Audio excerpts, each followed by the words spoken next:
He grew up among the dead, learning to read wounds, not words. Every scar told a story. Every body held the truth. Until one day, on the table was the only person he had left. And from that moment, he didn't need witnesses. He already knew who did it. So the boy who studied death decided to master it, climbing higher and higher until the world would have no choice but to call him a heavenly demon. This revenge wasn't a choice. It was the only path left. Hundreds of people had gathered at the Mirim Demonic Alliance, also known as the Demon Palace. One of the guards at the gate noticed how crowded it was. His partner agreed. They said they would accept anyone, regardless of faction or sect, and teach them demonic martial arts. The main thing was to have potential. What idiot would pass up such an opportunity? His partner said that if he were younger, he would have gone too. The man wanted to say something, but someone in the crowd caught his attention. He pointed to a boy in a white robe and asked if someone had died. His partner laughed and reminded him that the 10 Demon Palaces competition hadn't started yet. Was he imagining things again? He confusedly answered that he wasn't. What was this young embalmer doing here? This was the main character, Butlin-Sol, and he came here to avenge his grandfather. Butlin-Sol is the name his grandfather gave him after he found the boy abandoned in a snowy field. He learned the craft of embalming from him. They never had it easy. People hated them, but he didn't mind. One day, he showed him a body that was brought in for embalming, and Yin-Sul, having examined his muscles,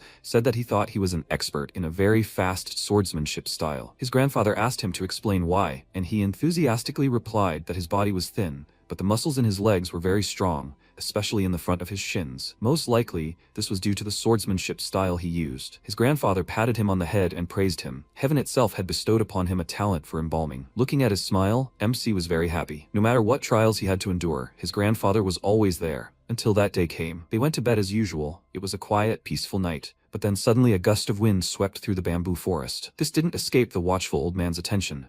He realized someone was there and said with annoyance that it was true what they say. Good people never look for him, and those who do are never kind. He shook the boy to wake him and offered him a game. He needed to try to play the dead man as best he could. Yin-Sol rubbed the sleep from his eyes and stood up, asking why the game was so late. His grandfather said that if he did well this time, he would buy him the clothes and sword he wanted so much. His eyes immediately sparkled with delight, after which he climbed into the coffin. His grandfather, closing the lid, smiled and asked him to try to hold out until dawn this time. His words made him suspect something was wrong, but it was too late to ask questions. He closed the coffin lid. Glancing at the front door, the old man took the sword with a serious expression and walked out of the house. The one who came for him said that he hid well, like a real rat. Wasn't he right? This unknown man hid his face under a veil. In fact, the old man was the 7 branches demon blade, Bu Janyang, and when the unknown man said this name, he said that he hadn't heard it in a long time. The unknown man drew his sword and pounced on him, exclaiming in rage, did he give up his position as deputy head of the palace just to make a living at such a miserable job? The blade almost reached its target. Janyang stopped it with his bare hands and replied that he took up the job of embalmer, not to make a living, but to repent. The unknown man smiled madly, and the old man said that he would give him his life, but not here. He didn't want innocent people to suffer. The man laughed, then turned towards the forest and said that he agreed,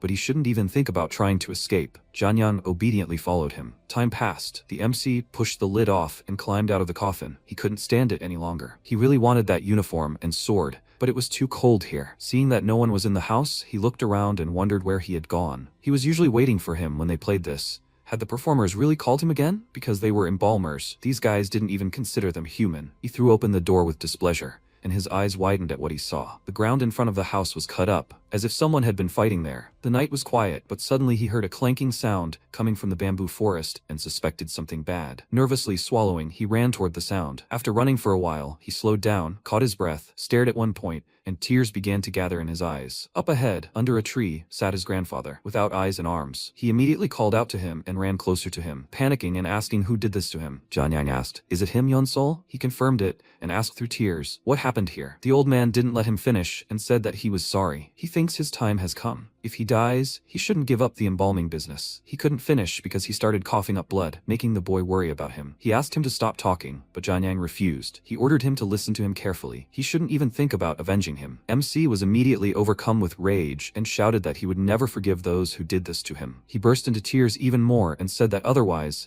it would be better for him to follow him. He always said that there was no difference between hell and this world. He would rather end up in hell with him than here without him. Realizing that he couldn't live without him at all, Janyang gritted his teeth and said that he thought he could easily let go of his death. This was his last request. Let him go far, far away from here. And he was very happy while he was near him. These were his last words. His body went limp and his head bowed. Yin-Sol couldn't hold him back and he fell, and he stared at him in shock and called out, but his grandfather no longer answered. After that, he pulled himself together and went about his usual business. With devastated eyes, the boy looked at the work table, on which lay no longer some stranger whose story he could tell from his body, but his grandfather. He touched his face and asked, did he tell him not to avenge him, to protect him? But this time, he wouldn't listen. He shed another tear and moved on to analyzing the wounds on his body to figure out what had happened. His hands were clearly cut off in an instant. The slashing motion was performed from top to bottom, a rather rare move. Moreover, mid-attack, this man changed his technique to also take out his eyes. Such a strange sword technique definitely originates from the demonic path. Moreover, a person capable of inflicting such wounds must have studied the Tianju yoga technique. And his back, there are 93 marks from the use of a hidden weapon. Even the sky full of falling flowers technique can leave no more than 66. It doesn't seem like someone else is responsible for these wounds. Rather, they simply used a technique capable of inflicting at least 100 wounds at once. Also, the color of the underside of his tongue and nails suggests that a deadly poison that causes flesh and blood to rot was used on him. And now he had a portrait of the killer, a man from the demonic path, trained in the Tianju yoga technique, possessing a hidden weapon of the highest caliber, and using poisons that cause flesh and blood to rot. There are definitely not many such people in this world. He took one last look at his grandfather, and as he swore he would find that man no matter what, his eyes turned bloodshot. He now shed a tear on the document the guards had given him. He wrote his name and the clan he belonged to, the Janyang clan. Seeing what he had written, the man wondered, what kind of clan is this? It seemed the boy had come here and was frightened when he saw the life and limb liability waiver papers. He called out to him angrily and told him to get out of here if he wasn't going to put his fingerprint. But seeing the grim, determined expression on his face as he bit his finger until it bled, he fell silent and was surprised. MC put his fingerprint on the paper and thought that when his grandfather died, his life had fallen apart, and he had no choice but to embark on the path of revenge. And this competition would be the beginning of it. The battle between the two forces controlling the Murim, between the orthodox and unorthodox sects, raged for years. The orthodox sects, thirsting for justice, were led by the Murim alliance. The unorthodox sects centered around the demonic palace, which worshipped exclusively power. For a long time, a balance was maintained between them, but the orthodox sects desired greater achievement. This led to the creation of 18 martial arts masters, known as Masters for the Greater Good. With the emergence of a new threat from the Murim alliance,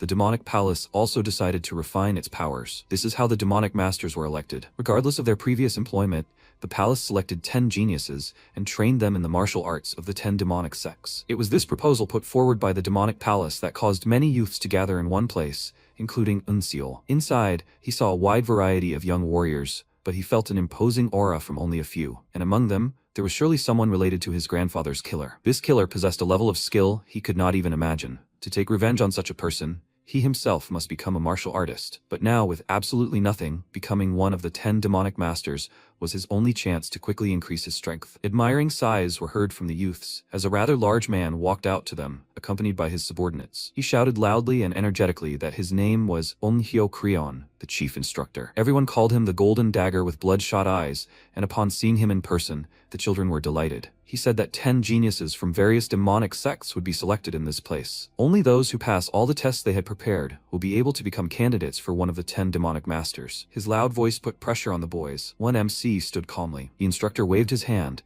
and the men behind him stepped forward. He said that the martial arts masters of the demonic palace would examine their physical abilities. The boys immediately began to protest. Was this a test? What about the competition? The masters began to roughly grope them, then tell them where to go. Yunsol thought that if they were satisfied with his condition, he would move on.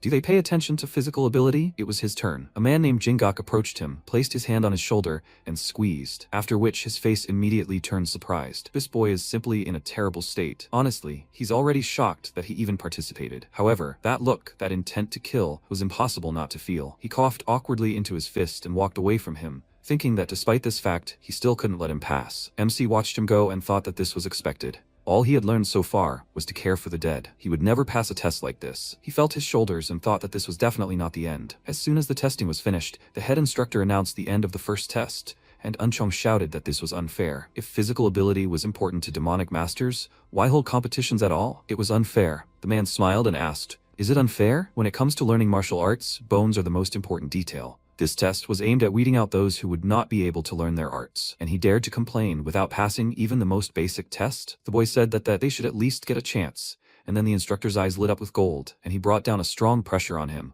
forcing him to fall to his knees, and told him not to worry. In the second test, he would choose those who could train even without a worthy body. After announcing the start of the second test, he walked towards the palace and turned to them one last time, saying that from now on, they must fight each other and survive. The test will end when the last one remains. The young men became nervous, and one of them asked, "Do they really have to kill each other?" But they are all on the same side. Unchong took his weapon and sighed in irritation, looked around at everyone present and thought that this was only for the best for him. He glanced at the two boys, Unseol and someone else, and thought that if he had to kill someone, he would start with him. Immediately after that, he jumped up with a smile and threw a spear at him. Seeing this, MC was momentarily scared, but fortunately it was not flying at him. The spear pierced its target completely. Unchong smiled and said that it had finally happened. Today, he would be able to kill him. The guy he hit, Hyokrion, grabbed the spear and hissed his name through clenched teeth before falling unconscious. His blood splashed on Unseol's face, and immediately afterward, the other test participants exclaimed in fear that he had actually killed him. The MC meanwhile carefully examined his body. He aimed between the ribs and hit precisely at the heart. He may have a weak body, but his agility and reflexes were impressive. Unchong roughly pulled the spear from his body and said that anyone who wanted to end up like this idiot should attack. He would kill them all. Hyokrion noted that this was a good initiative, but useless. Overall, he expected the place to be full of trash. Jingak agreed with him and thought that in a situation like this, showing off your danger was like painting a target on your own back, but it would still get the others moving. The boys were nervous, unsure what to do, afraid that if this continued, they would die. So one of them took action, turning to the boy next to him and striking him with his sword. When his lifeless body fell, he took a step back in shock and dropped the sword, quietly saying that he didn't mean to. Unchong took advantage of this and struck him. The instructor, watching the carnage unfold, thought that the less accustomed these kids were to death, the easier it would be for the fear of death to paralyze their minds. Then, he noticed something interesting and chuckled. Noticing what had caught his interest, Jingak also smiled. Now Ungang and Unseol were standing by the wall, and the instructor noted that there were some interesting specimens among them. They both simply waited for most of the participants to die. Watching the fight, MC thought they were all fools. Fearing death, they completely turned off their heads. The golden dagger with bloody eyes said that the test will end when only one survives. So the point is not about killing, but about surviving. He decided to get busy and examine the wounds on the bodies, and thought that if he calmed down and did not lose his sanity, he could cope. He would definitely survive. Meanwhile, the fight continued. The guy wielding chains killed another guy, and seeing Unseol thought, what happened to that guy? He looks pathetic. Had he been hiding all this time? MC at this time thought that these were thin but clear wounds from a sword. This guy died from a quick dagger technique. The guy decided to attack him. He threw his chain with a heavy end at him. Unseol was able to dodge,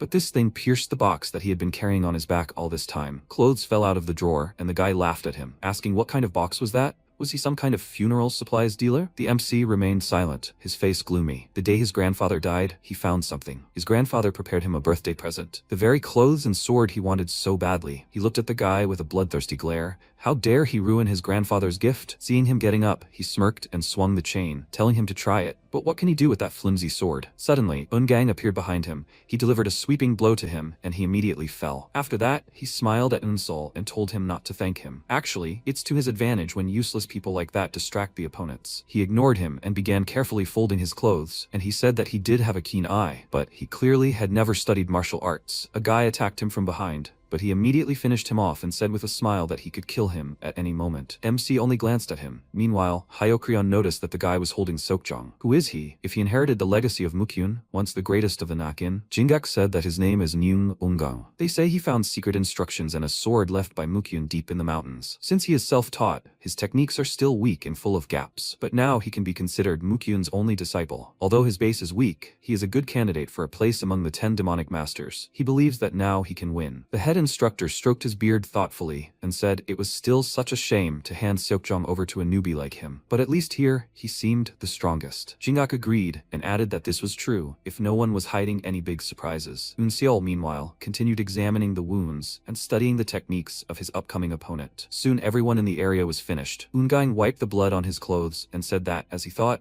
he was the last one left. If he killed him, he would become a candidate for one of the 10 demonic masters. He beckoned him with his finger and told him to attack. But MC was in no hurry. He thought this guy was the strongest of everyone here, but he had already figured out his weakness while examining the bodies. He took the sword and confidently walked towards him, and he said that they would finally see what he was capable of. He rushed into the attack without thinking, landing multiple blows that Unseol tried to dodge, but he wasn't always successful. He chuckled and exclaimed that all he could do was clumsily dodge. It was a miracle he'd lasted this long. Jingak thought that at first glance it might seem like he was panicking and couldn't control himself, But if you look closely, you'll see that at the end of each enemy strike, he moves slightly, avoiding fatal wounds. Could it be that he memorized the enemy's attack pattern from examining the corpses of other people he'd killed? What amazing powers of observation he had. MC caught his breath and said that his sword was so pathetic. After all those attacks, he couldn't cut off anything more than scraps of flesh. The guy was indignant, and Jingak nervously clenched his fist, wondering if he was provoking him. He was really good at dodging attacks, but a successful counterattack was a completely different matter. In this state, it would be difficult for him to attack properly. Ungang smiled maliciously and said that he had planned to let him live a little longer, but this arrogance was driving him crazy. Did he want to die quickly? He pounced on him in a rage, shouting that in that case he would help him,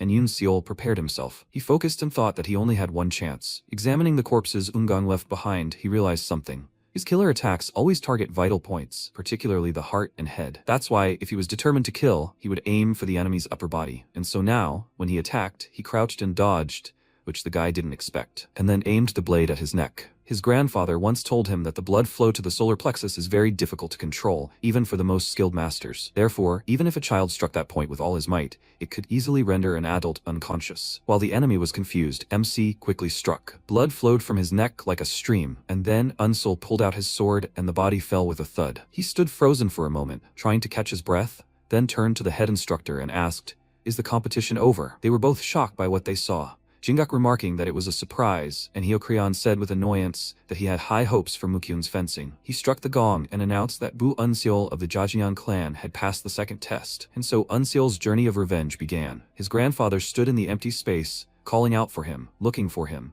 and he joyfully ran to him and called out to him, saying that he was here. His grandfather, confused, said that he didn't see him. MC ran up to him and, catching his breath, asked with a smile, "What did he say?" At that very second, his eyes widened in horror. His grandfather turned to him and repeated that he didn't see him. Seeing his empty eye sockets, Insul was so frightened that he immediately opened his eyes and let out a short cry. He stood up and saw everyone looking at him. Hearing the sound of water outside and feeling a slight shaking, he realized they were now on a ship. Was he unconscious then? Well, he still lost a lot of blood. The injuries were quite serious, but now he barely felt any pain. Did the Demon Palace deploy some famous healer? In any case, all these people are very well built, and some of their faces are even familiar. Are these the ones who passed the first test? Seeing his gaze, one guy smirked, and the others turned away. He sighed and thought about their disdainful looks. However, this was an entirely expected reaction. The hatch opened, and the instructor's voice came from the deck, telling them to get out. They had arrived at the site of the next test, the Hellish Path. The ship docked at the rocky shore. The instructor descended and welcomed them all to Hell, telling them to follow him. He led the children deeper into the island,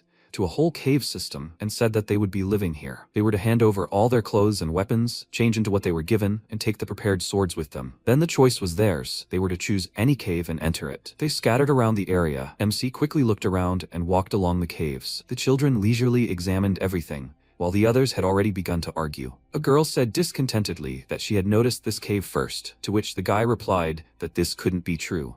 He had arrived here first. The guy approached them and told them not to quarrel. There were plenty of good caves here. Yoon Seol thought that all these people had no idea what had happened in the second test. They had completely lost their sense of urgency. Many of those who had passed the first test were dressed quite luxuriously. Are they all heirs to noble families? It seems the first gathering point was created solely to weed out those who are likely to die the fastest. He was distracted from his thoughts by the instructor's voice, which suddenly appeared behind him. He still hasn't decided? He shuddered and turned around and Jingexed that he was being very slow. Now is not the time to wander around. He thought that he assumed this, seeing his gaze, but he didn't expect him to survive the second trial. He is curious what choice he will make now. He told him to choose a cave quickly, since time is short, and MC pointed to the cave in front of him, saying that then he will go to this one. The entrance was narrow, and there was some kind of puddle on the ground. Because of this, the others began to mock him, but the instructor was satisfied. He smiled and thought that he was a real genius. At first glance, this cave seems small and dirty, but that is only the entrance. Inside, there is so much space that you can safely practice martial arts, and the narrow entrance also diffuses the possibility of an ambush. Most people avoided this cave, but he had calculated everything. He left, telling him to get ready. Once everyone had changed, Jingak gathered them all together and showed them the map, saying that he would now explain what they should do next. There are 10 martial halls along the Hellish Path. In each of them, they can learn one of the martial arts of the demonic sects. Whether to learn them all or just one is up to them. There is no schedule either. Let them sleep, play with each other, practice techniques, or train alone, do whatever they want. Everyone was very happy. Only Unseol suspected something was wrong. This is all strange. the first 2 trials were turned into real hell. They won't let them just train peacefully. The children began discussing where to go. Most chose the Huawu Hall, rumored to be the strongest sect. They immediately went there, and MC mentally noted that most of them went to the same place. The Huawu Hall, the head of this sect, is rumored to be the strongest of the 10 demonic masters. Learning the best martial art would definitely be useful, but he hadn't learned anything yet, so for now he should focus on unadvanced techniques. He selected a location on the map and headed deep into the forest. There he found a flimsy house and wondered, is this really a martial hall? The Nanya Pavilion is a fallen sect, barely recognized by other masters, but it maintains its position only by producing many great warriors. His grandfather once told him about the world of martial arts. He decided to train here, and suddenly, the ground beneath his feet began to shift. He turned to check, and at that moment, a man's head emerged from the ground in front of him. He asked, "What is this?" He asked, "Has he come here to become one of the 10 demonic masters?" It was the master of the Nanya Pavilion's secret hall, Sao. Unseol was quite surprised by the master's unusual appearance, but he quickly composed himself and folded his hands in a respectful gesture, saying he had come to learn the martial arts of the Nanya Pavilion. The man carefully looked him over from head to toe, assessing him, and then told him to go back before he died. He had no intention of teaching anyone martial arts, especially someone as frail as him. MC said he had heard that mastering the Nanya Pavilion's martial arts could grant one the most powerful life force in the world. Sao began to retreat underground and remarked that he was well versed in their martial arts. But even true geniuses struggle to master the true techniques of this hall. Their techniques originate in the restructuring of the body. In his current state, he will die within a day. If he understands this, then let him go. Inseol bowed to him. This made him stop and ask, "What is he doing?" He replied that since he would be teaching him personally, as a disciple he should bow. Realizing that he wouldn't leave him alone, Sao called him crazy and sighed heavily. He emerged from underground and said that he would teach him, but he was only doing this because the Demon Palace ordered it. He told him his name and ordered him to call him Master Sao from now on. When Yunseol was about to tell him his name, he stopped him and said that he was simply the #1 disciple here. His fingers were covered in energy, and he said that they would not chatter but would get straight to the point. As soon as Sao touched him, his eyes went blurry, and he realized he could not see anything. This made him panic, but the master's voice quickly calmed him, telling him not to worry. He only temporarily sealed his vision with one of their pavilion's secret techniques. The basic unarmed martial art of Bongak is a mandatory procedure for understanding the path of the beast. This martial art not only heightens all senses, but also elevates reflexes to the level of a beast. Unlike other advanced martial arts, the pinnacle of their sex techniques depends heavily on the practitioner's personal ability and enlightenment. That's why even the foundation, the path of the beast, is studied with the same difficulty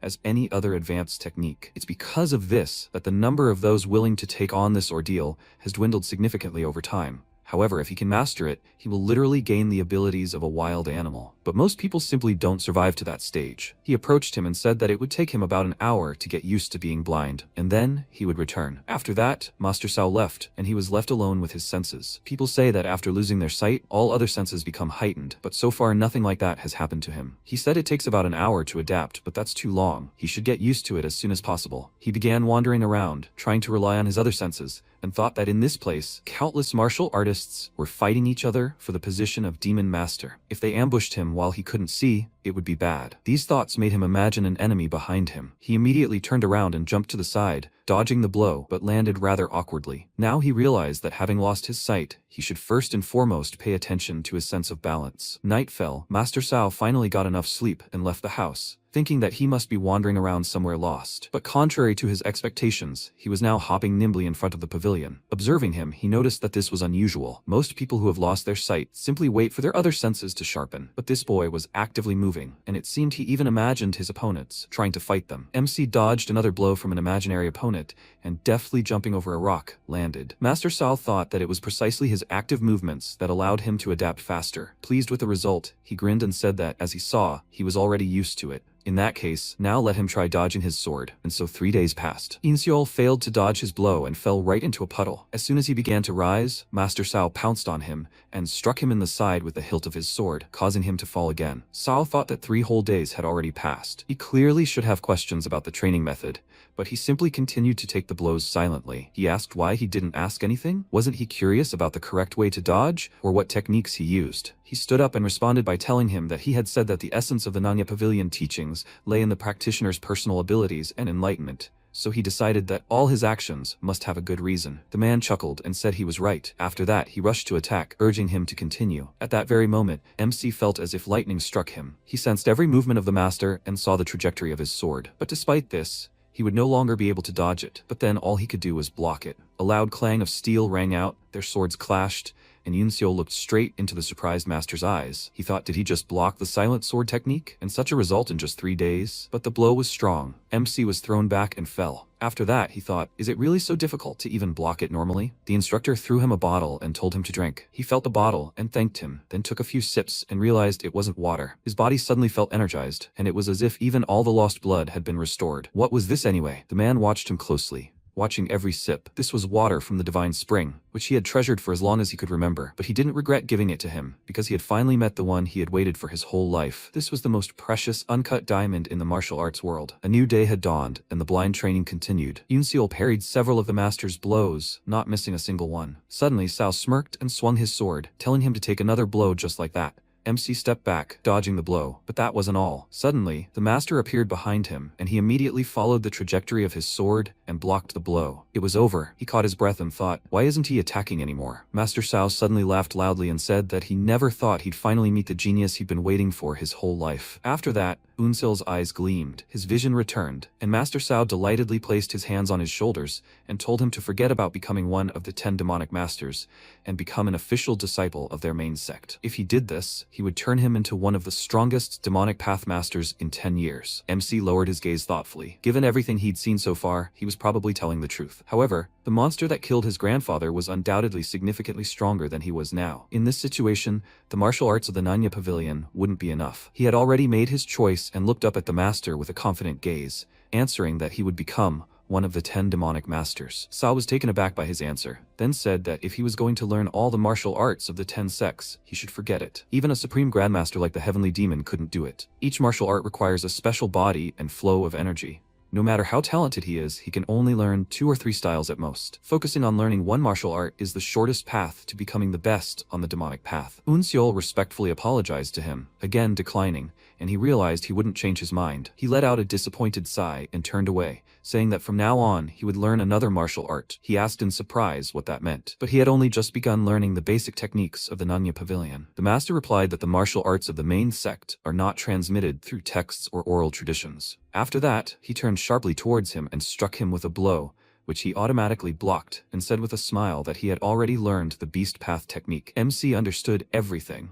All those attacks of his while he was blind were actually forms of the beast path technique. He bowed, thanking him, and he said that he didn't need to thank him. As he said, it was only an order from the demon palace. Unseol noted that he had given him that water after all. He would never forget this noble gesture. Sao told him to forget about it. That's how the martial arts world works. Whether it's nobility or resentment, it's best to just forget them. He thought about his words, then bowed and said that it was time for him to leave then. Watching him disappear into the forest, the man smiled and wondered where this precious stone came from. Something great awaits the demon palace. As MC walked through the forest, he realized that everything now felt completely different. Because of mastering the beast path, he felt too much. He felt tired even without doing anything. At this rate, he wouldn't even be able to rest properly. He needed to learn to control it. He would try to suppress his feelings as much as possible during normal times, like blocking flowing water. He focused on his sensations, suppressing each one, and finally the noise around him died down. He opened his eyes and thought that this should be enough, then took out a map to figure out where to go next. The demonic palace would never allow everyone to train here forever.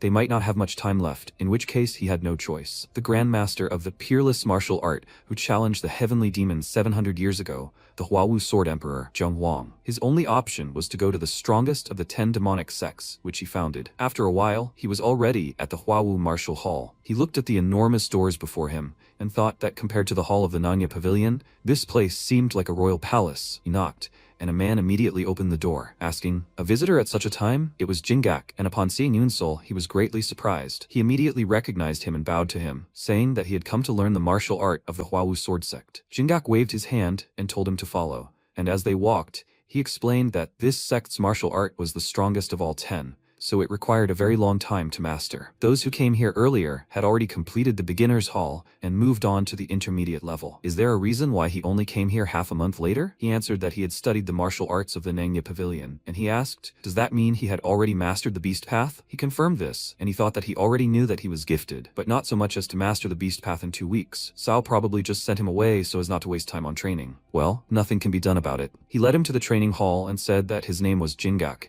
He was in charge of the beginner's hall. He could call him instructor. Is he sure he wants to learn Hwawu sword techniques? Maybe he should go to another training hall? MC thanked him for his concern, but he would learn the techniques of the Hwawu sword sect. Jingak didn't try to dissuade him and kicked the floor with all his might. A scroll fell from the ceiling and said that these were the basic forms and practical principles of the 13 Hwawu forms. Let him study them and begin training. Unsol stared at this scribble in confusion and asked what he should do with it. Jingak frowned in confusion and asked what he was talking about. Didn't he really know how to read diagrams? He replied that he couldn't read such things. He had never studied fencing before he came here. Jingak was surprised, to say the least. He asked, does he really understand anything? He was confirmed to be so, and he thought it was strange. He was listed as a student in the records, but even his movements during the second test didn't resemble any of the formal sword styles. Still, not being able to read sword diagrams is surprising, but if you look at it from another perspective, given his reflexes and attention to detail he demonstrated in the second trial, as well as his prudence in choosing a cave to live in,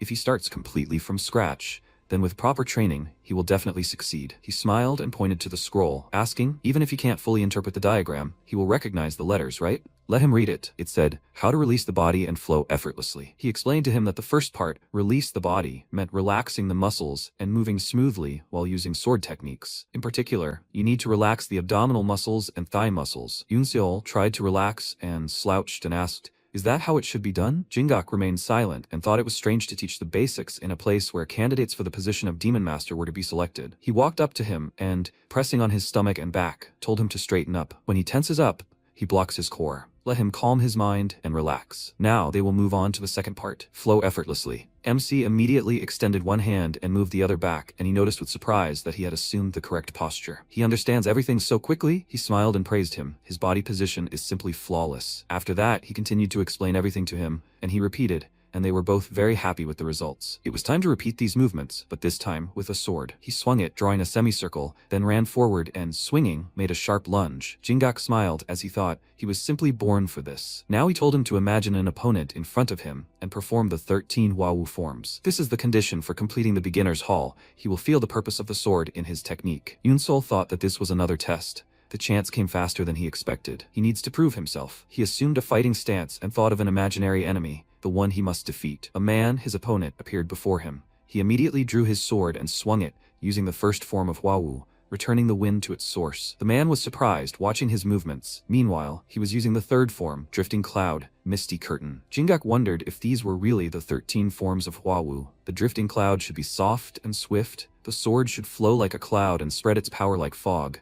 But the version this young man was showing was incredibly sharp. Could he be deliberately changing the forms? But usually, no one below the level of a grandmaster would dare to repeat such a thing. Moreover, this adapted form carries such a killing intent, as if aimed at the person he thirsts for revenge for a loved one. It's simply an incredible sight, the Hwawu technique, renowned for its righteousness even on the demonic path in such a sophisticated form. What secret is he hiding? At this moment, MC became nervous and noticed that something was wrong. The trajectory of his sword was changing due to the position of his fingertips. Could this really be the influence of the beast path? The higher he climbs the Hwawu forms, the clearer the imprint of this technique becomes. But no matter how much he wants to, he will not fully comprehend the forms. And even if he does, it will no longer be the 13 Hwawu forms, but a completely new style. He needs to strive to perform the original form. As soon as he tried this, his eyes turned bloodthirsty. His opponent became that unknown person, the killer of his grandfather. At the sight of him, emotion immediately overwhelmed him. He gritted his teeth in rage and lashed out, using the 7th form, overturn the seas, cross the 4 oceans. But the stranger dodged his blow with a mocking smile, and he thought he was so fast. He struck so quickly and dodged them just as quickly.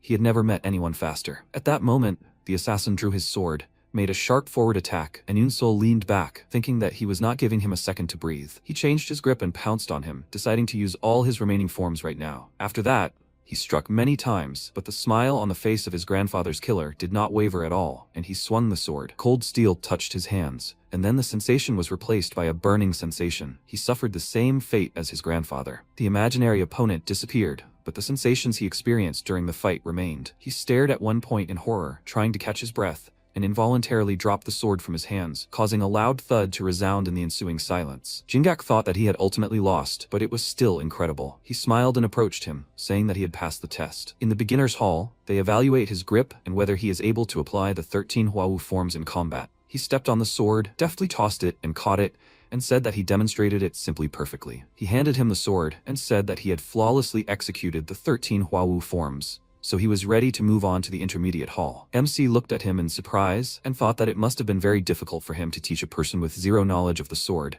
and yet he took it on, walking him through each stage. He folded his hands in a respectful gesture and thanked him for everything, and he asked him to continue training so hard. His face suddenly became serious and he said that his sword carried a clear killing intent. He should be careful and not let this desire consume him. Yunsul thought about this, after which they said goodbye, and Jingak thought that now he understood. He really had mastered the path of the beast in just 2 weeks. It seemed that due to his unique learning speed, he also finished the beginner's hall earlier than expected. At first, he doubted whether he would even be able to reach the middle hall, but now he was confident that even the middle hall instructor would definitely notice his potential. Meanwhile, MC entered the middle hall, where classes were already in full swing. Instructor Chan Ungwan gave him a displeased look and said that he didn't know who he was, but they had no space, so he should leave. Judging by the looks of it, he had just finished the beginner's hall. If it took him more than 20 days to learn the 13 Huawu forms, then with such abilities, he's just wasting his time here. Yinseol bowed and told him that he was late, because he spent the first 2 weeks in the Nanya Pavilion Hall. Ungwan arrogantly asked,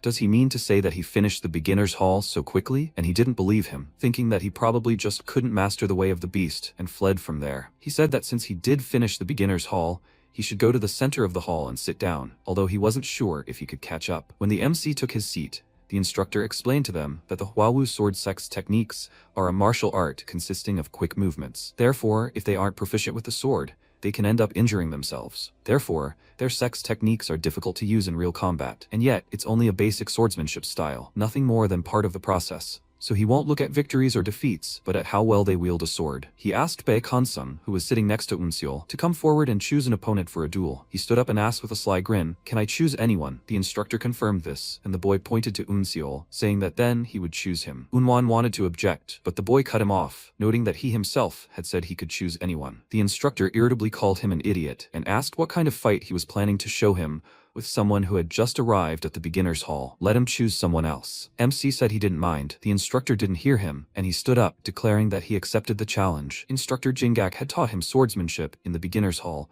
so he thought he could learn faster here too, crossing swords with someone else. The instructor remained silent, and wondered if he was trying to defend his pride with the skills of a single beginner's hall. He decided not to object and sighed heavily, then pointed to the weapons rack and said that being able to measure one's own skills was worthy of a martial arts master, and he hoped his skills would justify his presence in the intermediate hall. MC took the sword, and Hansen grinned, thinking that this was such luck. There were so many cute guys around that it was hard for him to stand out, but if he dealt with this brat properly, he would strengthen his position. They stood opposite each other, and he said that he had no shortage of courage, but with only fighting spirit and pride, he would not survive in the world of Murim. As soon as the instructor announced the start of the fight, the guy with a sovereign smile on his face walked towards Yunseol and swung his sword, and he ducked, dodging his blow. He exclaimed that it impressed him, and then delivered a flying strike, which Yunseol immediately blocked. Noticing how his hand was shaking, Hanseong's confidence in victory increased, and he thought that he felt this awkwardness in his fingertips. He really was a complete beginner. He laughed, calling him a clumsy idiot, and said that he would show him how Huawu techniques work. He swung his sword, used his first form, and laughed loudly again, but this time, MC showed him something that made him nervous. He easily dodged all of his strikes, which made him take the fight more seriously. Ungwan thought Hanseong's swordsmanship was pathetic, but then again, that boy wasn't dodging thanks to speed. Those movements were almost predictable. Could he really have mastered the way of the beast? Although it's said to be the basic martial art of the Nanya Pavilion, in reality, it's the hardest martial art, mastered only by great masters. No matter how gifted he is, it's impossible to master all of this in 2 weeks. He loudly stamped his foot, drawing their attention, and told Unseol that if he only dodged, he wouldn't be able to appreciate him. He seemed to have already said that this duel was aimed at testing their swordsmanship, not their instincts and reflexes. The MC immediately stopped and focused, then delivered the first blow, which greatly surprised the other students, who saw Huawu techniques in his movements. Hansung dodged his blow and grinned, asking, so he can use forms too? One of the students noticed the difference, and surprised, thought it was something completely different. At that moment, Hansung began to mock Unseol's techniques, saying that he could demonstrate them with his eyes closed. But at that very moment, his sword flashed right next to his face, cutting off a clump of his hair, and he was startled. He wondered what that was. Are these exactly the same techniques they were learning? Had this idiot deliberately hidden his skills to make fun of him? Does he want to get the instructor's attention and advance to the next room? He felt a ton of eyes on him, and thought that at this rate, he wouldn't be allowed in. He gritted his teeth in rage and shouted that he would be moving to the advanced hall, then used the Asura sword technique, the blood-stopping strike. Ungwan thought it was a killer move from the Asura sect. Well, he didn't say to use only Hwawu techniques, but this guy didn't lose his balance even in this situation. He increasingly doubted that he was incapable of learning the beast path. At that moment, Hansong noted that he was very good at dodging, but now he was definitely finished. Noticing his stance, the instructor became worried, and he pounced on Unsol with the blood wind technique, destroying the moon. MC quickly changed his grip and delivered a strike that shocked everyone in the hall. It was the 13th form of Hwawu, an extreme martial art without a beginning. With this swift movement, he struck his opponent straight in the chest. Blood started flowing from his mouth,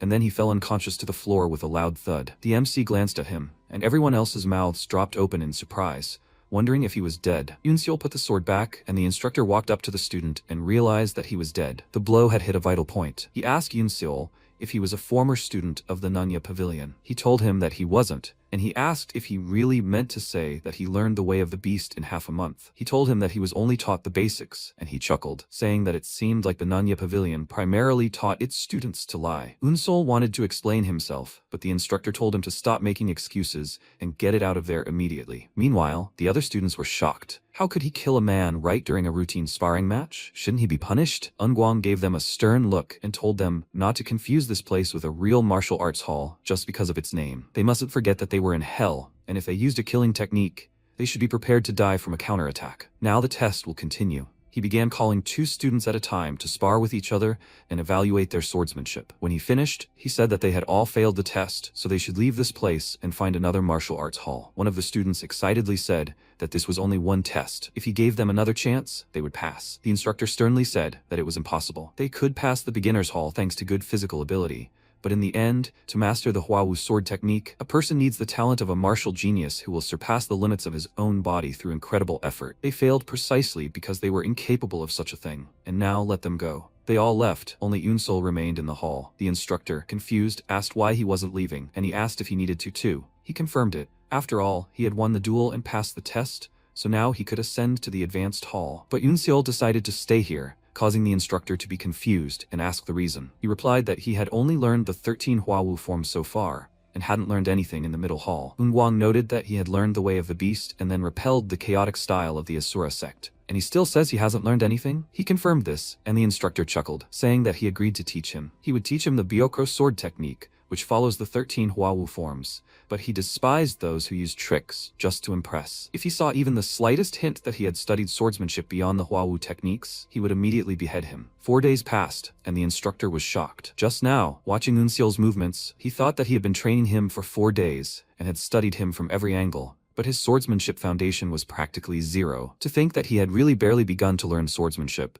but his determination was simply incredible. He gave everything in every movement, as if he would die if he didn't learn. Now he understood how he had mastered the way of the beast in just half a month. At this time, Inseol used the Byokro sword technique, Extreme Lightning Strike, but right in the middle of performing the technique, the instructor ordered him to stop. He immediately froze in place and looked at him in confusion, and the instructor said that he could stop. It seemed that he had already grasped the essence of the Byokro sword technique. He caught his breath, and the instructor approached him, saying that the Byokro sword technique is a style that requires sharp turns of the body to quickly switch between speed and chainsword forms. Moreover, all the forms are designed for such sword movements around the body that they are literally inapplicable in real combat, and yet he tries to use absolutely every form in battle as if he wants to kill someone. He asked, but isn't that the main purpose of a sword style? Ungwan said that demonic martial arts require the intent to kill. However, the Hwawu sect has abandoned this mindset, which exists only for killing opponents, in order to achieve greater heights. The intent to kill is in his head. If he doesn't erase it, he will create a sword style that will only bring him harm. Unseol remained silent, thinking he was saying the same thing as instructor Jingak. Ungwan told him that in the past, and still does, he personally lived with a similar feeling, and without hesitation eliminated everyone who stood in his way. But because of this, his status, honor, and even martial arts proficiency have fallen to a lower level. The lust for murder may seem to lead you to great heights, but in reality, it's just an obstacle blocking an infinitely broad path. From now on, he must rid himself of this feeling. And then Yunsel remembered his grandfather's words. The past of all martial artists is tainted by regret and failure. That's why everyone in the martial arts world doesn't like to talk about their past. He asked the instructor in surprise why he told him this, and the instructor replied that he thought he'd already said that he'd experienced the consequences firsthand. What's his name? He told him his name, and Yunwang remarked that he now understood that when Jingak talked about the survivor of the second trial, he was talking about him. He has a serious problem, a complete lack of martial arts foundation. His opponents are promising young men who have trained in martial arts from a young age. Once he begins studying the more serious aspects of the Huawu sword in an advanced hall, the gap in their skills will only widen. To get rid of this, he must quickly learn the highest martial art and build a foundation for learning Huawu techniques. Therefore, to eliminate the difference, he will now pass on to him the Zhongro Musan technique, which he created himself. However, while learning it, he made a mistake, after which all the nerves in his fingers became dull. This technique is so dangerous that he could even completely lose control of his hands. Instead of advancing to the next hall, he could become an armless cripple. Is he willing to accept this risk? Insol agreed without hesitation. Just hands? For the sake of revenge, he is ready to tear out and give up his own soul. The protagonist thought it had been a month since he began learning the Zhongro Muzan technique before leaving the intermediate hall. The instructor had said he'd mastered it quickly, but it still took longer than he'd expected. Having mastered the basic techniques in the beginner's hall and the more complex ones in the intermediate hall, he could finally advance further. With these thoughts in mind, he walked into the room. Everyone present turned their attention to him, including Instructor Seojun. The protagonist glanced around and thought, the advanced hall definitely felt different. Even the air seemed different here, and he sensed a completely different energy from the other students than in the intermediate hall. The disdain had vanished from their gazes. Of course, after he'd killed that guy, caring for bodies disgusts people, but killing another person shows reverence and respect, right? At that moment, Seojun closed his eyes and, extending his hand forward, said, "It seems he is Yunseol." He'd heard of it. He was lucky. He hadn't even started the lesson yet. He should sit down. Then he looked at the other students and added that since they had a new student, they should let him explain the Huawu sword song and the 7 teachings again. Strength flows through the entire body. Stand up straight, maintain balance, chest wide back straight. Don't overdo it on the first strike. MC thought, I see. All these teachings, without learning the more complex techniques in the middle hall, they simply wouldn't understand it. After a while, Seojun said, this would be the end of today's lesson. Insol, he should stay with him for a while. In response, the protagonist looked at him silently. After a while, they went out into the courtyard, and Seojun, reaching out to a tree branch, said, no sword shall defeat a sword. A sword means reaching a level where a person can defeat an armed opponent even without a blade. Simply put, with or without a sword, his strength should be unlimited. The next second, he tore off a tree branch and instantly aimed it at the protagonist. He asked him to imagine he was being attacked right now, but his hands were empty. How would he use his swordsmanship? The protagonist looked at him in surprise, and then the instructor added that during his time in the middle hall, the students here had already mastered the first Huawu sword technique, dazzling yet profound, and now they had moved on to this line of reasoning. If he didn't understand and figure out what he was asking, he would immediately leave the hall. He should answer carefully. In response, the protagonist closed his eyes and said, if I don't have a sword in my hand, he said. He opened his eyes and,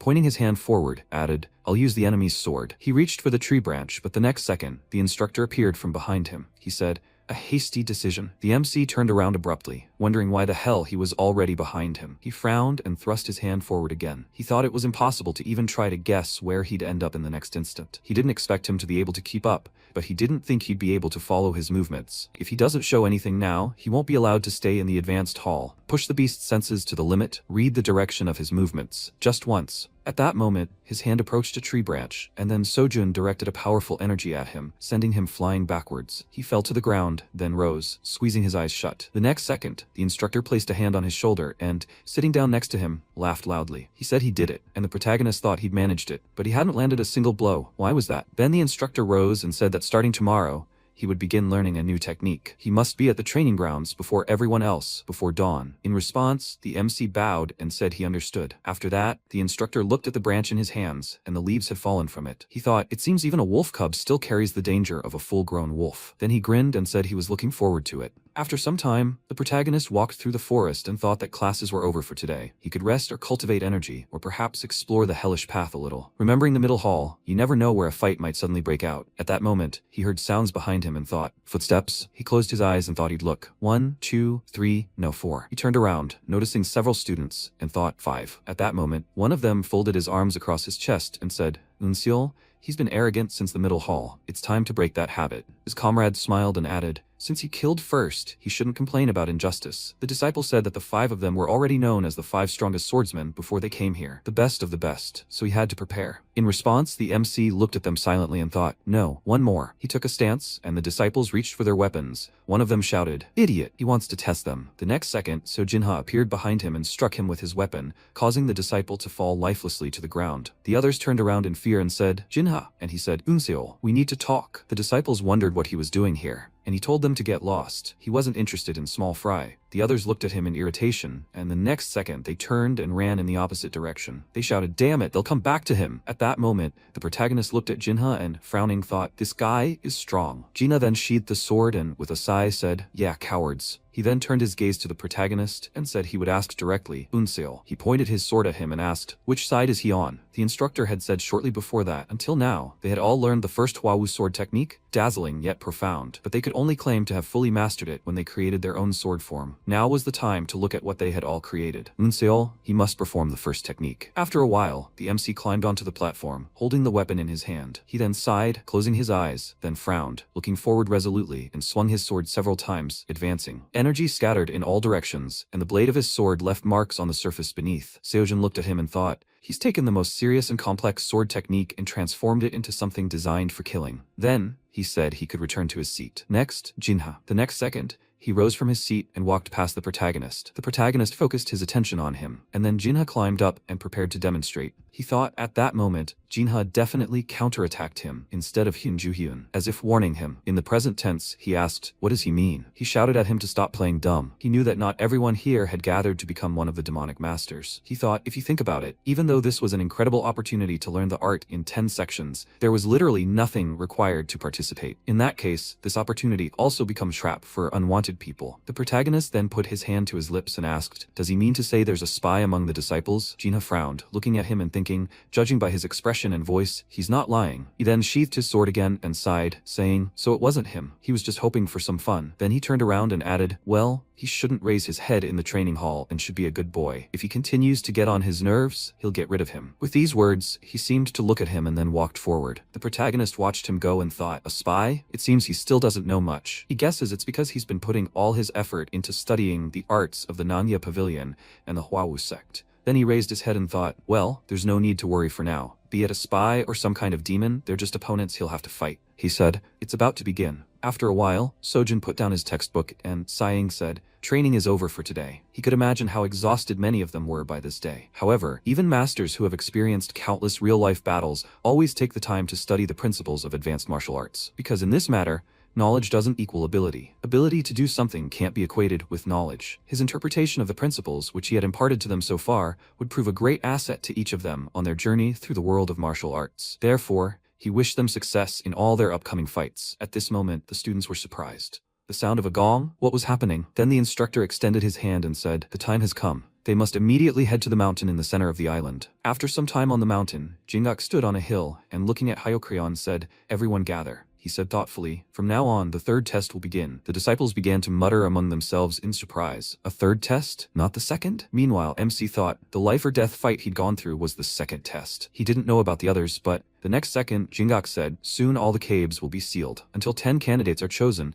they won't be able to return to this one. Therefore, they must prepare everything they need in advance." Then one of the disciples raised his hand and asked, "By what principle will the candidates be chosen?" Jingak said, "This," and Hyokrion said, "A pathetic disgrace of the demonic path, idiots." He pointed to the side and told them to kill each other. They kept killing until there were only 10 remaining. Did that make sense? The others looked at him in confusion, and then he smiled and added that they should hide in the shadows or avoid combat. The choice was theirs, but it wouldn't help them. Over time, the restricted area would shrink, and those who remained in the forbidden zone would be killed by these ghosts. At that moment, the protagonist frowned and thought, their murderous aura reaches even here. True masters with incredible skills. Then one of the students asked if they weren't allowed to attack the ghosts. Yeokrion laughed loudly and shouted that if he wanted to be among the top 10, he had to deal with something like this. Of course, they could engage them in combat, even kill them if they had the strength. If they killed one of the ghosts, they would immediately take a place among the 10 selected candidates. The protagonist thought, this means that killing one single ghost is more difficult than killing a bunch of people here. Then Hyokrion added, they must remember, they can group up and set up ambushes. They don't care. As long as they can kill, they must use any means necessary. He clenched his fist and shouted,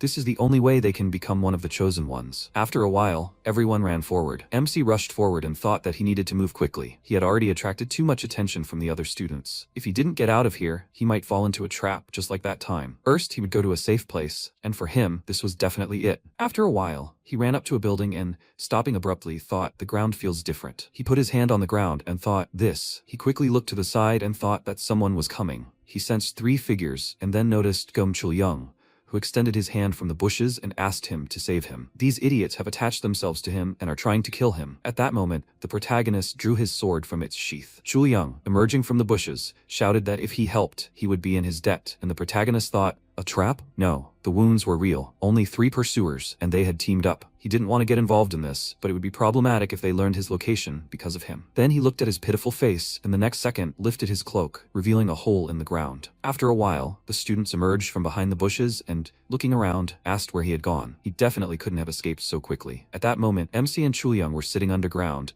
and then one of the students said, "What a jerk. He'll personally finish him off no matter what." Then the student pointed forward and said, "He's definitely somewhere nearby. They have to go." The next second, they ran forward, and after a while, the protagonist lifted his cloak and emerged from underground. Chuliang followed him and coughed loudly. After that, they stood up, and Chuliang, smiling, looked at him and thanked him for saving him. Then he looked at the pit and added, if not for him, he definitely would have. At that moment, MC thought this pit wasn't just made to hide. As he thought, Master Sao had prepared it for him. While inside, he felt his senses of the beast path sharpen. The sound of feet stepping on the ground, the sound of swordplay, the sound of every vibration. The situation became so clear to him, as if he were seeing everything with his own eyes. The beast path uses vibrations. He believed he wanted to teach him this. And yet, he looked at Chuliang, and he folded his hands in front of himself and said, "That's right, he's Chuliang, from the blood sect. Can he know his name too?" But the protagonist silently walked forward, and he waved his hand and said, "Then they'll go together." When the third trial began, he immediately went into the forest. But everyone kept attacking and chasing him. It was scary. He put his hand to his chest and asked if he didn't mind. Could he come with him? He even hid him, so he felt he could trust him. But the protagonist silently walked on, and Chuliang, smiling, followed him and said that he would consider this consent. After a while, MC put his hand to the ground and said that they would have to go around. Someone was fighting nearby. Chuliang looked at him and, smiling, asked, "Can you feel the vibrations? How cool. Will he teach him?" But the protagonist silently walked forward and heard a voice. "They will watch. Even if he has to give up his soul, he will avenge his brothers." At that moment, he thought, revenge, a familiar feeling of hatred. Chuliang looked at him and wondered what had happened to him suddenly. The protagonist walked on and said that the plan had changed. He would join the fight. Chuliang clenched his fist and shouted in surprise, "What?" After a while, they hid behind a bush until one of the students jumped down from a tree branch. He held his sword out in front of him, but the protagonist held his weapon out, blocking his attack. He was indignant. How had he blocked his killer technique? The forbidden extreme invisibility art? Was he really an assassin too? The next second, the MC rushed forward and swung his weapon, cutting the student down. Then he fell lifelessly to the ground. He thought, an assassin's skill concealing their presence. If not for the beast's path, he would have had trouble dealing with it. And at that moment, Chuliang screamed in fear. Blood. The protagonist concentrated and thought, they're still fighting. If he helped him deal with the assassins, would he be able to feel the satisfaction of revenge? At that moment, he noticed the student kneeling on one knee, surrounded by several more students. They were saying, "This is the end. They must finish him off quickly." As a sign of respect, he would kill him quickly. Then one of the students turned around in surprise, and at that moment, the MC jumped at them, attacking with his weapon, but the guy held his sword in front of him, blocking his attack, and then he shouted in surprise, "Who the hell is this?" Was he not alone? Then someone jumped on the protagonist from behind, and the student shouted, "I just need to kill one more." But the next second, the protagonist suddenly leaned over, causing the student to attack his comrade, and he shouted, "Idiot." They all rushed to attack the protagonist, and he swung his sword, parrying their attacks. Then another guy ran at him and shouted that he must die. But the next second, drops of his blood splashed on the protagonist's face, and several more attacks were added by the student this group had attacked. He laughed loudly, striking again, and then he said, "His revenge? He has completed it." With these words, he fell lifelessly to the ground, and the next second, Chuliang peeked out from behind the bushes and asked, "Well, are we done?" At that moment, the protagonist crouched next to the body of one of the students, and Chuliang came closer and said, "Un Sol, his skills are simply incredible, but..." He pulled out a dagger and swinging it, added, "Even with this, you can't relax." He then struck, but the protagonist with a sharp wave of his hand, parried his attack with his sword, and he was surprised. How? The MC spun around sharply, throwing him back and said, "It's all because of him. Because of him, he won't be able to ask him the last question." And he screamed, "Idiot. What nonsense is he talking about? And anyway, when did he understand everything?" And he answered, "From the very beginning." He frowned and shouted in confusion. "What?" He said that the last time they hid underground together, he knew he had plenty of hidden weapons. It was hard not to notice, given the constrained movements of his body. It was as if he were carrying something at waist level. The only reason he hadn't gotten rid of it, even knowing the truth, was very simple. He was interested in watching someone trying to deceive others. He figured it might come in handy in future battles. In response, Chuliang gritted his teeth and said, "Impossible." He abruptly threw several daggers forward and shouted that he had played a flawless role, but the protagonist easily dodged them. Chulyong wondered what he was feeling while he was close, but still, was he really predicting movements? The next second, the protagonist easily deflected all the weapons flying at him and advanced toward Chulyong,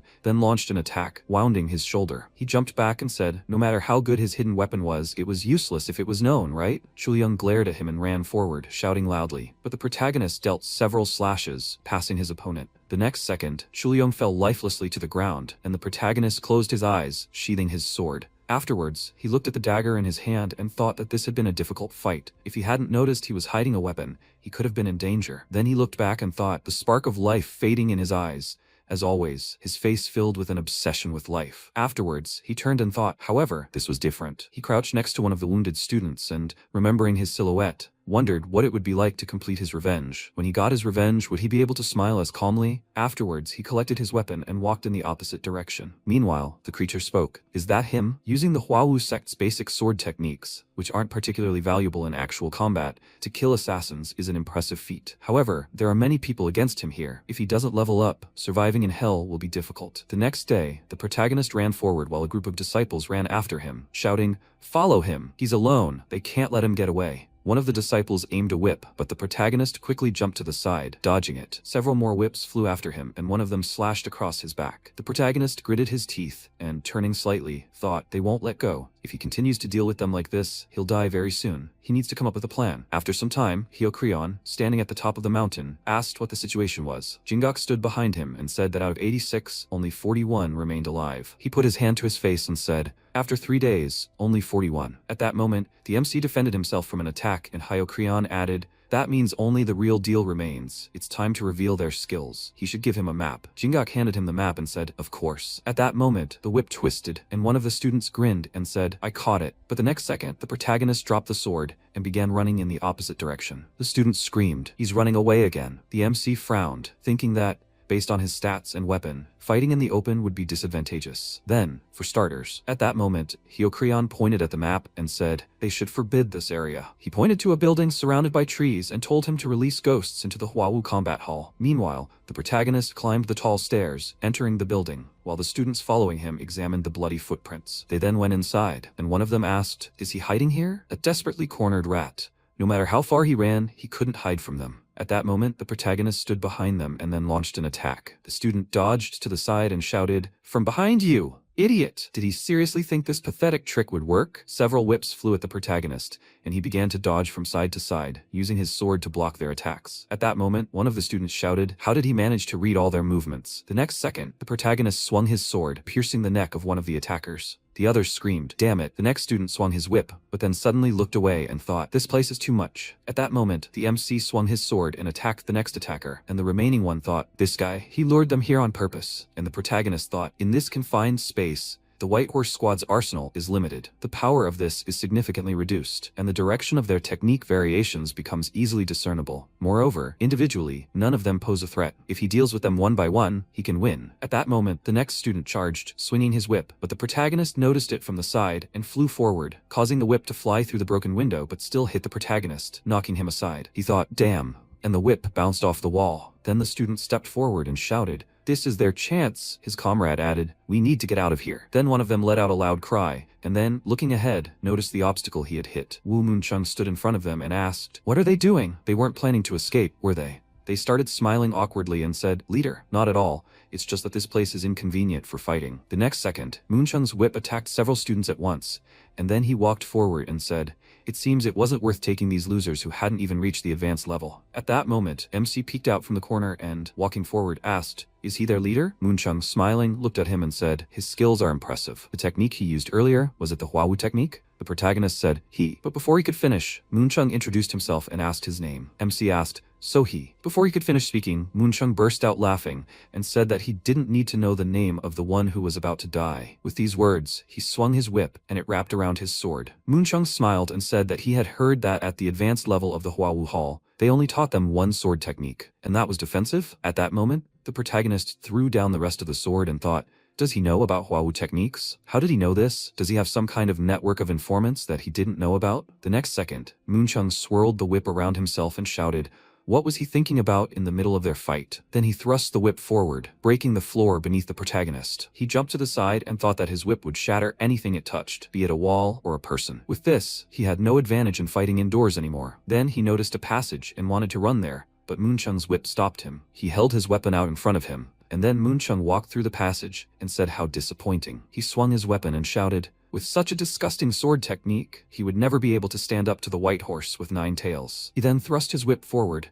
twisting it ever harder. The next second, a ball of whip began to form around the protagonist. Moonchung began to laugh loudly and shouted, "The white horse's whip will soon take his life." The protagonist thought, even though the defensive style he had studied at an advanced level could block attacks, he wasn't strong enough to break the horse's whip. In that case, he needed to now. He closed his eyes, recalling the events that had just happened, and then he opened them and launched several attacks. Moonchung looked at this in surprise, laughed slightly, and asked, "Is he trying to struggle to the last? It's useless." His pathetic technique. But before he could finish speaking, the whip fell to the ground and MC flew out, using an extreme lightning strike. A powerful energy was directed straight at Moonchung.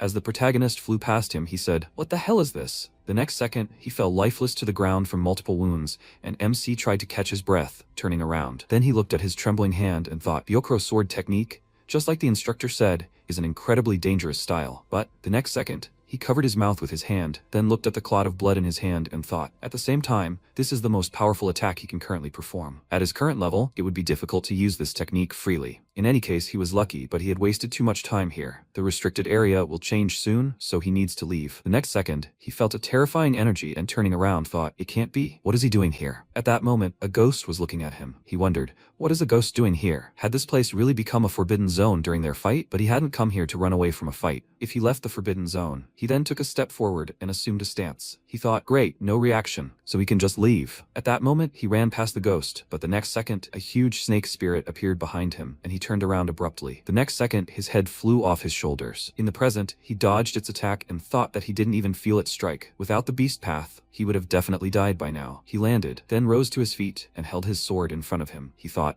it seems his outward calm had deceived him. As soon as he moved beyond the forbidden zone, he would strike. At that moment, he remembered Sao, raising his index finger, saying that when predators hunt herbivores, they are faster, but they can easily catch their prey. Did he know why? Then the main character suggested that it was because most herbivores move in a zigzag pattern. He answered, true. Such prey is harder for predators to catch, and yet a superior beast excels at hunting. This is because they time their attacks to coincide with the movements of the fleeing prey. Then MC asked, how should he deal with this? Sao placed his hands on his waist and said, he said the movements must coincide, right? So what should he do? In the present tense, he thought in such a situation. Then he screamed loudly and thought that he needed to make his movements completely unpredictable. He abruptly ran forward while the ghost grabbed his sword. The protagonist moved from side to side, managing to reach the stairs. He thought, first, the obvious zigzag movement. Then he turned towards the ghost and dodged its attack. He thought then, dodging it with the beast's path. And finally, forcing it open with an unexpected move. MC frowned, looked at it, then noticed the sword presented to his neck. He thought, damn, it's too late. But then he wondered in surprise, why did he stop? Had he really escaped the forbidden area? At that moment, the ghost continued to stare at him, and he thought, in the end, all he could do was run away. Faced with it, he couldn't do anything. He started running in the opposite direction and thought, this is a true master, so his level really is at rock bottom? After a while, the protagonist stopped and, trying to catch his breath, looked at his hand. He thought, having met the ghost, he felt it firsthand. The skills of true masters are on an incomparably different level. The monster that killed his grandfather, he must also possess terrifying combat power. To take revenge, he must surpass that level. At that moment, Pengak was sitting on a nearby rock, wiping his weapon. He looked at the protagonist and asked, is he Yoon Seol? He had been looking for him for quite some time. He heard he'd learned the beast's path. The protagonist looked at him and thought, he sounds familiar. Could he really have been involved in this information network? Like that guy with the rope? Then Peng Ak said that someone about to die had no use knowing his name. He swung his weapon, then ran forward and shouted, get it. At that moment, MC stepped aside, and Peng Ak chuckled and said, impressive. With his beast instincts, he quickly predicted the sword's trajectory. As he thought, he could very well be one of the candidates. Then he swung again, and releasing powerful energy, shouted, if that happens, I'll get rid of the demon sect seed right here and now. The protagonist easily repelled his attacks and thought that his sword technique had changed dramatically. But what did he mean by demon sect's seed? At that moment, he remembered Jinha's words and wondered,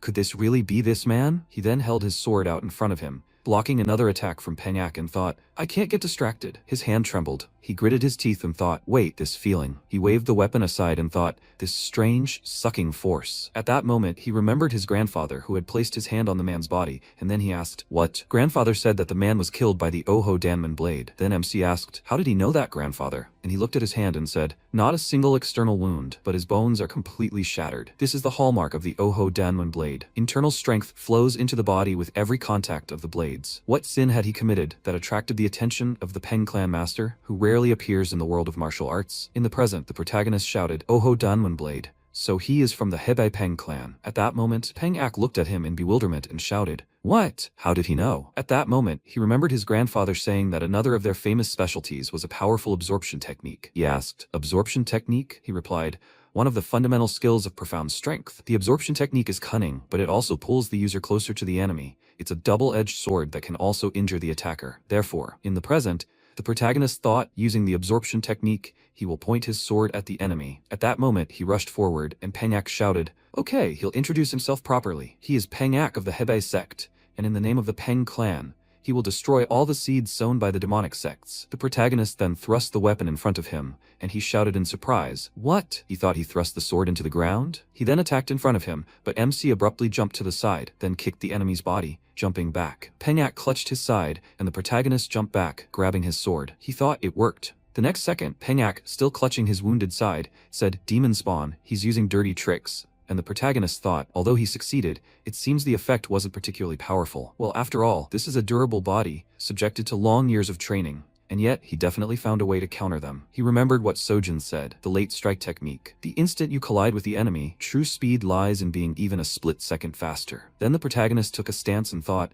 by turning the absorption technique upside down, he can attack even faster. The next second, his opponent cried out loudly, charging, and the protagonist thought, resisting the pulling force, thrusting his sword directly into it, and only slightly changing its direction at the very end. At that moment, he sent the sword straight at the enemy, who looked in surprise as the sword blade cut off several of his hairs and flew past his head. He let out a loud sigh, then jumped back and thought, what just happened? Was he really using an absorption technique? He frowned and thought, impossible. The heavy sex absorption technique is powerful enough to attract even rocks from afar. Even martial artists can barely use such power intelligently. Some kid definitely can't. He then released energy and shouted, again. The energy aimed at the protagonist, and he swung his sword and thought, useless. The stronger the absorption technique, the faster his sword becomes. He then launched several slashing attacks, hitting the enemy's torso, and he turned and shouted, how much longer is he going to pull this pathetic trick? At that moment, the protagonist dodged his attack, and thought the absorption technique had worn off. The next second, the disciple swung his weapon and shouted that he was strong enough without the absorption technique. He must receive. He gritted his teeth, preparing for the blow. The protagonist thought that this was exactly what he had expected. The first Huawu sword technique. The blue mystical sword technique. He held the sword out in front of him as Peng Ak flew past him. The next second, cuts appeared on his opponent's body and he dropped the sword, falling to his knees. He asked, really? The protagonist said, yes. He turned slightly and added, the first Huawu sword technique, the profound mystical sword technique. He thought it was quite dangerous to turn a fatal blow from a defensive technique into an offensive one.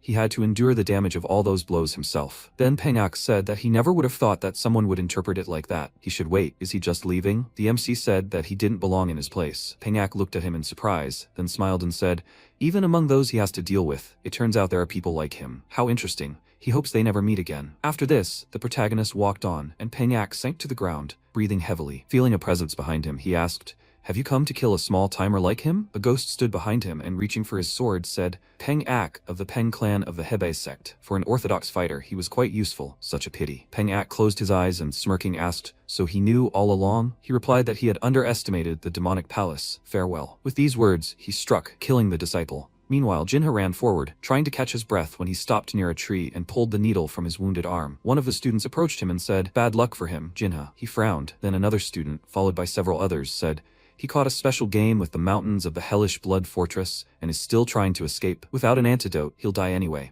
He thought, damn it, who would have thought there were people here so skilled in using poisons? There really is a limit to working alone. Then a student stepped forward and asked, will he try attacking with his left hand? No matter how talented he was, if he only had skills with his right-handed sword, he wouldn't be able to switch instantly. He smiled and added that he should give up. The next second, they leaped forward and fired several shuriken, slicing Jinha's arm. He frowned as he saw this, thinking, damn, he's been hit by a poisoned needle again. if he doesn't take the antidote in this technique cycle, no, it's all over. Then his eyes widened in surprise and he saw the students looking at their comrade lying lifelessly on the ground, screaming, "Who was that?" They're ambushing him. At that moment, MC jumped on the students from behind, and they turned to see it. Then, the protagonist moved from side to side, striking each opponent. At that moment, Jinha looked at him in bewilderment. Then he shouted, "He has to wait, he won't hurt him." He extended his hands in front of him, dropping his weapon, and then looked in surprise as MC leaned toward one of the students. He took out a vial and thought, so this is the antidote. Now, he'll be able to deal with the remaining idiots of the hellish blood sect much more easily. Then he walked in the opposite direction, and Jinha, holding his injured arm, shouted at him to wait. He turned slightly and asked what was wrong. He frowned and said that they had already poisoned him. Less than half a technique cycle remained before the poison spread throughout his body. The protagonist looked at him and said that he felt like he was misunderstanding something. He came here to kill everyone, including him. Now the only reason he didn't kill him right away was because he didn't see the point. And Jinha lowered his gaze and said that he was right. Even if he gave it to him, he would soon die. After all, he was just another opponent. But what about it? He hit his chest and shouted that if he gave him the antidote, he would join him. The MC looked at him in confusion and then asked why he would do that. He replied that there were only about 20 people left, and besides them, everyone had already formed groups. No matter how strong he was, he couldn't stand against them alone. But if he worked together with him, who knew their skills, he would definitely gain an advantage. And besides, if he saved him, he swears he would never betray him. The protagonist thought, based on what he had seen so far, he was proud, independent, but did not give the impression of a traitor. He asked, "What are the conditions?" He replied, "As long as there are only 2 of them left, they will fight side by side without pointing blades at each other." He glanced nervously at the protagonist as he looked at the vial, and then he threw the vial to Jinha, who caught it and thanked him. After this, he poured the contents onto his wounded hand, and at that moment, MC looked to the side and thought, "That sound, has another forbidden zone appeared?" Then he looked at Jinha and said that they need to get out of here. He asked, "Why? This place isn't off limits, apparently." He told him to think about it. Most of the areas had already been sealed. And what if another forbidden area appeared? The next second, they were surrounded by a multitude of disciples, and the protagonist added, "All survivors should head here." Well, it's too late. He noticed one of the disciples and thought, this guy is different from the rest. Then, the swordsman reached for his weapon and asked, "What? They'll just wait for someone to attack first? Why not get rid of these 2 first?" Yunseol, who had mastered the Nanya Pavilion's Beastway, and the second Jinha, his swordsmanship is quite good, and he's also studied the other disciples' skills. He shouldn't underestimate him. So, they didn't join any groups and ended up simply teaming up. The protagonist thought he knew it. Everyone knows about them. They exchanged glances, and then Jinha hid the vial in his sleeve. He wondered if this vial contained the powdered antidote he'd recently given him. Was that what he had in mind? The next second, Jinha pointed the antidote at them and shouted, "Unseol, he'll distract them with poison. That way they'll have a chance." Purple dust spread around them, and they began to run in the opposite direction, while the remaining disciples covered their mouths and shouted, "What? The poison of the Hell Blood Sect! Damn it!" At that moment, one of the disciples told them to wait. He shouted, "It's not poison at all. They've been tricked. Hurry, follow them." Jinha, continuing to run forward, turned around slightly, and thought that this powder had created a perfect curtain for escape. Open space wasn't advantageous for them right now. They needed to hide in the mountains with caves. He then looked at the protagonist and asked, "He's thinking the same thing, right? We need to find a cave that will work to our advantage." He replied that he knew of one, a cave with a narrow passage but a large interior. Jinha thought, he's already planned that out too? As if one beast technique wasn't enough. Who the hell is this guy? At that moment, the students ran after them, and then Jinha said, "They are here." They stopped abruptly, noticing a peculiar wall. He said, "This fog has always been here?" The MC said, "Something is wrong." At that moment, a huge number of ghosts appeared in front of him, and Jinha said, "Ghosts? Is this a forbidden area?" The protagonist said, "It looks like they are watching them. They deliberately made this place forbidden because they saw them running here." Jinha said, "Damn, what now?" He said, "As long as they do not cross this boundary, they will not attack. If they have to fight anyway, then doing it here is not the worst decision. The forbidden area is behind them, so it is like fighting in a cave with a closed exit." Then Jinha held his sword in front of him and said, "So there is no choice." They prepared to attack, and one of the attackers said, "There is nowhere else to run." They stopped, ready for battle, and then the guy chuckled and said, "Damn bugs, there was no point in delaying. They'll deal with them in one go." The next second, everyone leaped to the attack. At that moment, Hyokrion, watching from the mountaintop, said, "Probably, this will be the final battle, where the 10 demonic masters will be determined." At that moment, several daggers rushed at the protagonist, but he quickly jumped aside, and noticing the attacker in front of him, swung his weapon, delivering several attacks at once. Jinha, meanwhile, also advanced, dispatching everyone in his path. Then he looked up, and noticing a sword approaching, held his weapon out in front of him, blocking the attacker's attack. He then stepped back, and they stood back to back. The students continued to approach them, and then Jinha lowered his trembling hand and asked, "Is this really where he's going to die?" He'd given it all he had, so he had no regrets. And the protagonist, trying to catch his breath, thought, no regrets? He remembered his grandfather and thought, he can't die here. His eyes turned red with rage, and then he swung his weapon so fast that he attacked 2 attackers at once. He rushed forward, then kicked off the ground and continued to move forward, striking again and again. The remaining students screamed, this idiot, what kind of sword technique is this? They have to kill him first. They leaped at him, and the protagonist remembered Sao's words, telling him to act according to his feelings and instincts. He had already learned his sword technique, hadn't he? The next second, his eyes blazed with rage, and he attacked several attackers at once with several strikes, sending them crashing to the ground around him. He wondered if this was the master of the Sao Pavilion's swordsmanship. If that was the case, then perhaps. The next second, he abruptly thrust his sword out to the side and blocked the attacker's fist. He said, gotcha. Then the protagonist felt a powerful energy and his sword began to crack. The next second, it shattered into countless pieces, and the MC was sent flying far back from the powerful energy. Noticing this, Jinha called out in alarm. Unseol, the disciple in front of him chuckled and said, it's a shame, but now he can be considered a corpse. Jinha shouted, no, he has to get up. Onseol this. At that moment, the protagonist frowned and reached for his head. Jinha shouted, this is a forbidden area. The protagonist looked around, then looked up, noticing a ghost approaching. Then a hand outstretched toward him was reflected in its pupils. At that moment, Hyokrion screamed loudly, and the hand stopped near the protagonist's face, while Sao held his sword to the ghost's neck. The protagonist looked at him in surprise and thought, Master Sao. His eyes began to close, and he fell to the ground. Hyokrion ran up to him and shouted, hurry. They must bring the mad doctor here immediately, before the kid dies.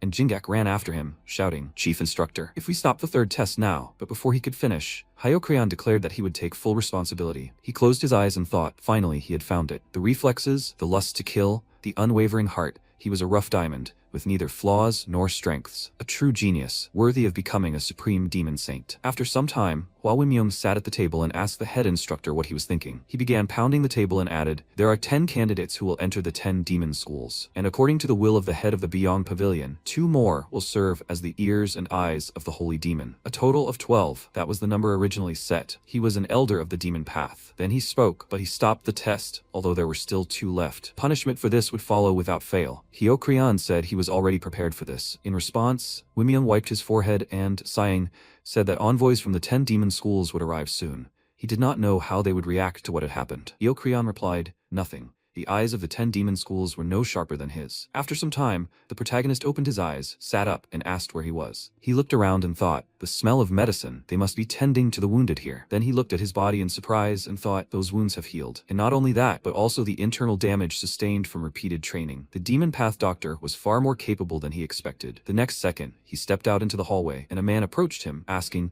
are you awake yet, young master? He asked him to follow him. After that, they went down the stairs, and MC looked in surprise at the room filled with students and workers. He asked, what is this place? The man said, this is the heart of hell. The protagonist looked out the window and said, the heart. He thought, he's never been here during his exploration of the territory, that's why. Then he sat down at the table and the man asked, would you like to order? If he wants to eat something, he can cook. MC looked out the window and, raising a finger, said, noodles. 2 bowls of noodles. After a while, 2 bowls of noodles stood in front of him, and he remembered how his grandfather ate noodles with him. After that, Jinha sat down across from him and said he must like noodles to order 2 bowls. The protagonist looked at him and asked, Jinha, what's wrong? He looked away, then closed his eyes and thanked him for saving him. If it weren't for him in that last battle, he would have become a wandering spirit, wandering through the clouds. The protagonist asked, saved him? He simply finished off the enemy that caught his eye. He said, wait, so he doesn't know? After the 3rd trial, there were supposed to be 12 people left. However, the head instructor interrupted the trial to save him. In the end, there were 14 survivors. So he really is alive thanks to him, and wanted to thank him for that. Although he's not the type to say things like that, so he really didn't know anything? Well, after all, 4 days had passed since he lost consciousness, and the protagonist frowned and said that he thought it was only 1. Jinha laughed in response and remarked that he was lucky a mad doctor was there. MC thought, mad doctor, he was once known as a man with a divine hand and the greatest healer. But when he failed to cure his beloved's illness, he fell into madness, stricken with atrophy. They say he can save anyone who still breathes, no matter the wound. So that's who cured him. If only Grandpa had met him before he died. Jinha then said he had more to tell him. Chatter had whetted his appetite, so they should eat first. Those assassins they fought were elites sent by the 10 demon schools. They say the demon chooses its successors based on their evaluation. The protagonist said that's why their martial arts surpassed even the instructor's skills. Did he know why the head instructor saved him? He replied that he was curious himself. It seemed he had decided to include him in the War of the 10 Demons. Maybe his school was somehow connected to them, or maybe he knew him? But MC shook his head and said that wasn't true, and there was no connection. He replied,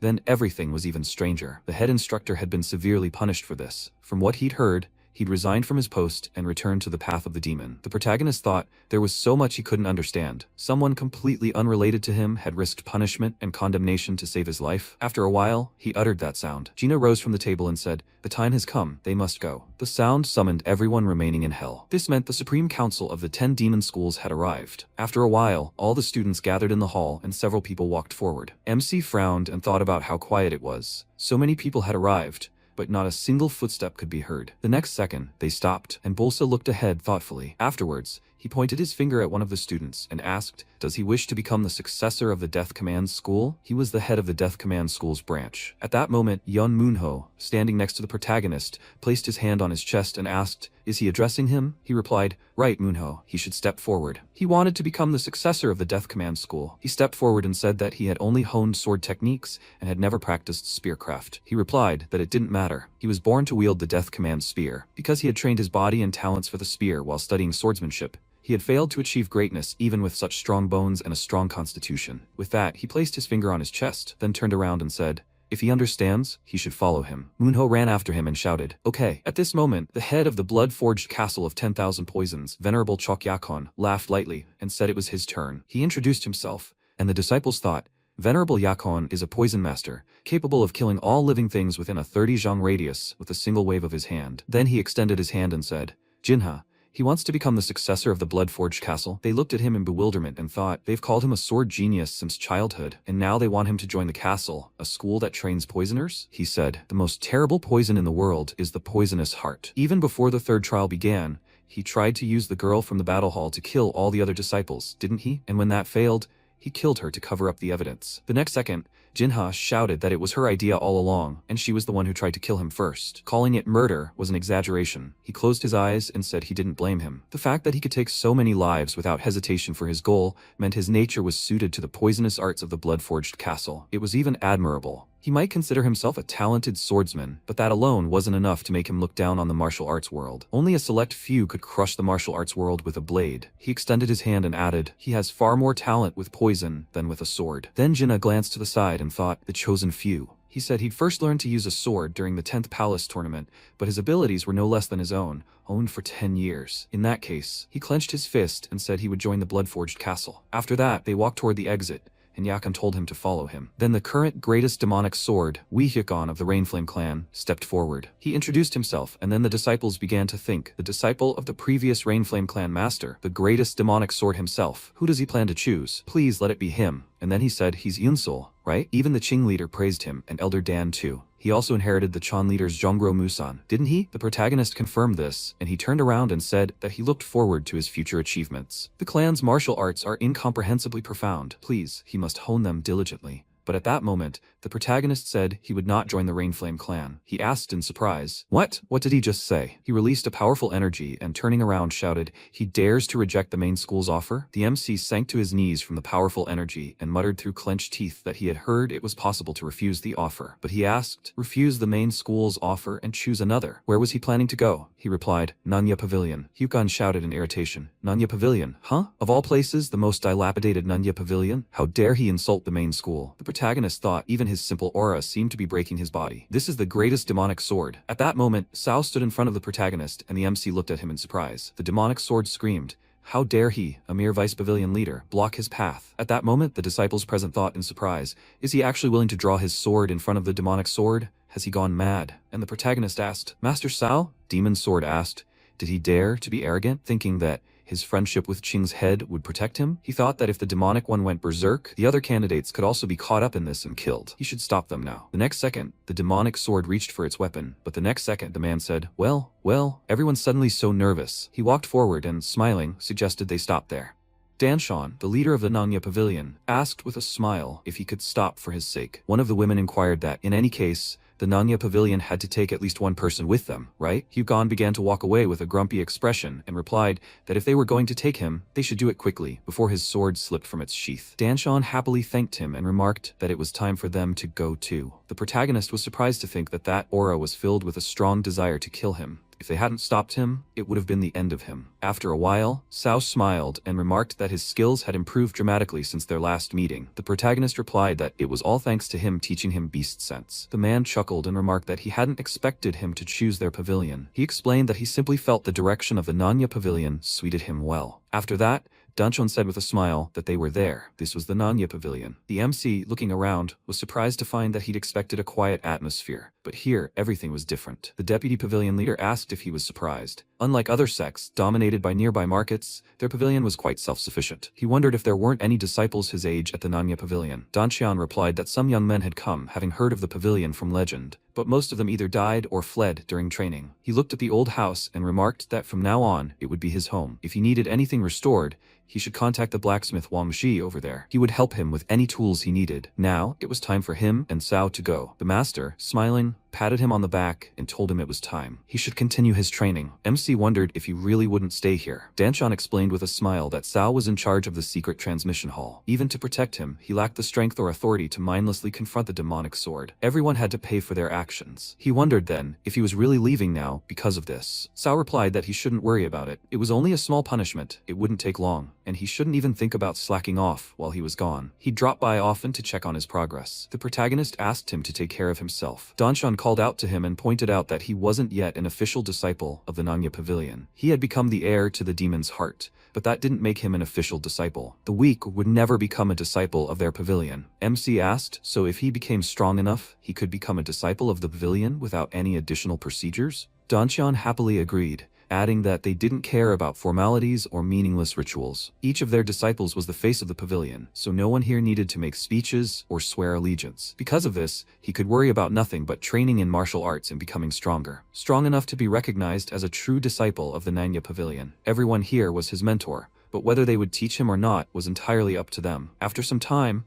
the protagonist began to climb the Iron Staff Peak mountain and thought that it was only a short distance before he reached the summit. He remembered Danxian's earlier instructions to climb the Iron Staff Peak. There, he would find a master who would teach him the best internal cultivation techniques. MC had now climbed the mountain, where Heil was already waiting for him. Gumgung, the teacher, who, upon seeing him, remarked, so, this is who was chosen as the successor to the Nanya Pavilion's demon heart. The protagonist folded his hands in surprise and agreed. The monk said he came here to learn an internal cultivation technique. He had already cultivated internal power, but yearned to reach the higher realms. He could feel the chi emanating from his body, and this was not consistent with the level of a beginner. Something like this must have been systematically built from a young age. The protagonist, perplexed, replied that until recently he had been an embalmer's assistant all his life, and had never practiced internal cultivation techniques before. The teacher approached him and said, so this means he's dealing with one of two things. Either he's the biggest liar in this world, or he's managed to learn the cultivation technique in his dreams. Confused, he replied, he swears he's not lying to him. He can see for himself. The monk grabbed his hand and asked,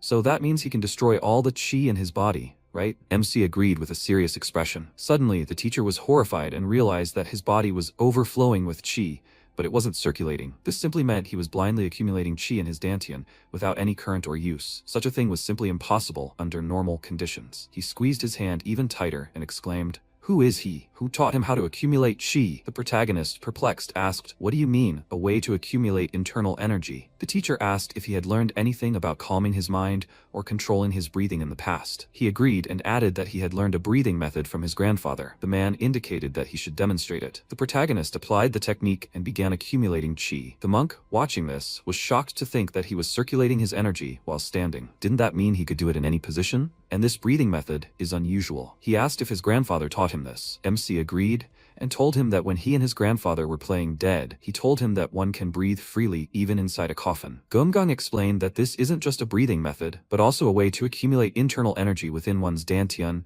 and build powerful internal energy. This method is called the breathing and energy circulation method. This is different from internal arts, which allows one to freely use the energy accumulated in one's body. His dantian already accumulated as much internal energy as a martial artist would accumulate over a decade of diligent training. What was his grandfather's name? The protagonist replied that his surname was Bu, and his given name was Chan Yang. The monk said that, as far as he knew, there was only one person with that name in the entire martial arts world. He was the former deputy head of a demonic cult, known as the greatest master of the demonic saber. The demonic saber of the 7 branches, Chan Yang. He wondered in surprise that his grandfather was the deputy head of a demonic cult. No, that couldn't be true. Why would he work as an embalmer, especially with the bodies of unknown people? The monk thoughtfully remarked that the breathing method he had mastered was, however, actually a secret art of the Shaolin sect. MC was shocked to think that this was an art of the Orthodox Shaolin sect, so his grandfather was originally a master of the Orthodox sect. If the demonic cult learned of this, his life would be in jeopardy, let alone his participation in this competition. Jumgang smiled and said he had no doubt about it. The demonic cult's network had surely already thoroughly investigated his past and family connections. Of course, they couldn't possibly know about this method, but he was only here to teach him the inner art and fulfill his promise to the Nanya Pavilion. He didn't care whether he learned internal energy from an orthodox sect or from the demonic path. However, if he taught anyone else the art he was about to teach him now, no, if he uttered even a single letter of these scriptures, he would kill them, along with everyone associated with them. The protagonist silently folded his hands, implying agreement. Gimgang, seeing this, introduced himself. He wondered in confusion why a Buddhist monk had such an ominous word as blood in his name. The teacher asked if he knew the difference between the internal arts of the Orthodox sect and the demonic path. The internal arts of the Orthodox sect use methods that naturally tune the internal energy in the human body, such as energy circulation and the breathing method he had mentioned earlier. On the other hand, the demonic path uses any necessary means to accumulate internal energy. This allows one to gain powerful internal energy from the very beginning, but such methods contradict the natural structure of the body and the principles of martial arts. Gradually, after much time, the Orthodox sect becomes incredibly superior in terms of the purity of true energy and the level of internal energy. But the Reversal Heart Sutra he intends to teach him is completely free from the limitations of demonic martial arts. This internal art is the purest and highest in the world, but all greatness comes at a price. The process of studying the Reversal Heart Sutra was so painful for him that he bit off and swallowed his own fingers. Only a true genius, capable of enduring such pain, will be able to achieve a body perfectly synchronized with the flow of his profound energy. He was once the master of the Heavenly Dragon Temple in Yunnan, but he was accused of violating the prohibition against murder. His profound energy was destroyed and he was expelled. During his recovery, he received help from the Nanya Pavilion, and to repay this debt, he promised to impart his profound art. If he fails to learn the Reverse Heart Sutra, his promise will be broken, so he will now conduct a test. He must use the reverse energy to simultaneously open 365 acupuncture points on his body. To learn the Reverse Heart Sutra, there must be no trace of impure energy in his body. Normally, the acupuncture points open one at a time, but he will break this unspoken rule, causing him to instantly experience terrible pain. If he lacks confidence, he should retreat now. The protagonist calmly replied that he was ready. Jumgang grinned and exclaimed, "May he not regret this." He instantly infused pure energy into his body, followed by a surge of powerful magical energy. The monk mused that when acupuncture points were opened, a person felt such pain, as if their bones were being slowly sawed with a knife. How long could he maintain this confidence? To his surprise, the protagonist, with a calm face, remained standing. He was shocked to think that this boy wasn't just not screaming, he wasn't even flinching. Moreover, the sweat secreted from opening the points had no foul odor. After some time, the opening of the acupuncture points was complete. Gumgung, with a big smile, reflected that there hadn't been a drop of impure energy in his body from the very beginning. He laughed wildly and asked, "His name is Unsol?" From this day on, he would impart the Reverse Heart Sutra to him. After 6 months of training, the teacher began throwing huge stones at him. The MC, with his back to him, didn't even move, and when the stone hit its target, it shattered into tiny pieces, leaving no damage. Junggang noted that he had definitely reached the first level. He reflected that it had taken him only 6 months to master what had taken him 3 years. He had done much better than he expected. Moreover, he had managed to disperse the true qi accumulated within him. Immediately after learning the circulation technique, he had unlocked his potential and progressed incredibly quickly in such a short time. Moreover, his health had improved significantly. The monk remarked that it was time to begin. After this, the protagonist sat down in meditation and reflected that thanks to him, he had quickly reached the first level. But that was not enough. This circulation technique had 8 levels. He needed to reach at least the 2nd level before leaving this place. Suddenly, a powerful energy emanated from him. Jumgang, noticing this, was shocked to think that this was the 2nd level, the realm of bone and muscle purity. Upon reaching this level, a practitioner's bones and muscles reach peak efficiency, but such drastic changes put undue strain on the body. During meditation, the protagonist began coughing up blood from the intense strain. Gumgang placed his hands on his back and shouted at him to cast aside all unnecessary thoughts and concentrate. He thought that his body was unable to contain his true qi due to the sudden changes. At this rate, he would suffer serious internal damage. He would have to use his original true qi essence. The monk poured his essence in and helped, then fell to the ground. MC, having come to his senses, asked if he had imparted his true qi to him. Why did he do that? He replied that he shouldn't worry about it. if he didn't master everything properly, he wouldn't be able to leave the pavilion. The protagonist reflected that he might seem rude and harsh, but he was actually very caring. He remarked that he would never forget everything he had done for him. Junggang replied that he would not let him forget his existence. The protagonist immediately recalled Sao's words, be it hatred or kindness. If he could forget, it was better to forget. He wondered in confusion why they all told him the same thing. The monk said that if he truly wanted to repay him, he should reach the 8th level, the realm of the Great Origin. That was how he could repay him. He himself had only reached the end of the 5th level. Now that he had reached the 2nd level, he no longer needed his instructions. What was important for him now was not delving into the circulation technique, but laying the foundation of martial arts. He should climb the cliff that stands on the western edge of the Nanya Pavilion and train his martial arts there. Let him step foot. The MC folded his arms and told him to take care of himself. Gyeomgang paused for a moment and then responded in kind. 3 months later, 2 pavilion residents were discussing the return of a substantial divine troop that morning. One of them remarked that he thought they'd been busy destroying the Turquoise Dragon Pavilion. The other chuckled and replied that it made perfect sense. They'd harmed their disciple. Who else but a substantial divine troop would undertake such a mission? The man remarked that it was still pleasant to hear. Wasn't it time for the Wind and Cloud troop to return? He noticed ninjas leaping across the rooftops through the window and asked why they couldn't enter through the gate like normal people. After a while, Baekyeon, the commander of the Wind and Cloud troop of the Nanya Pavilion,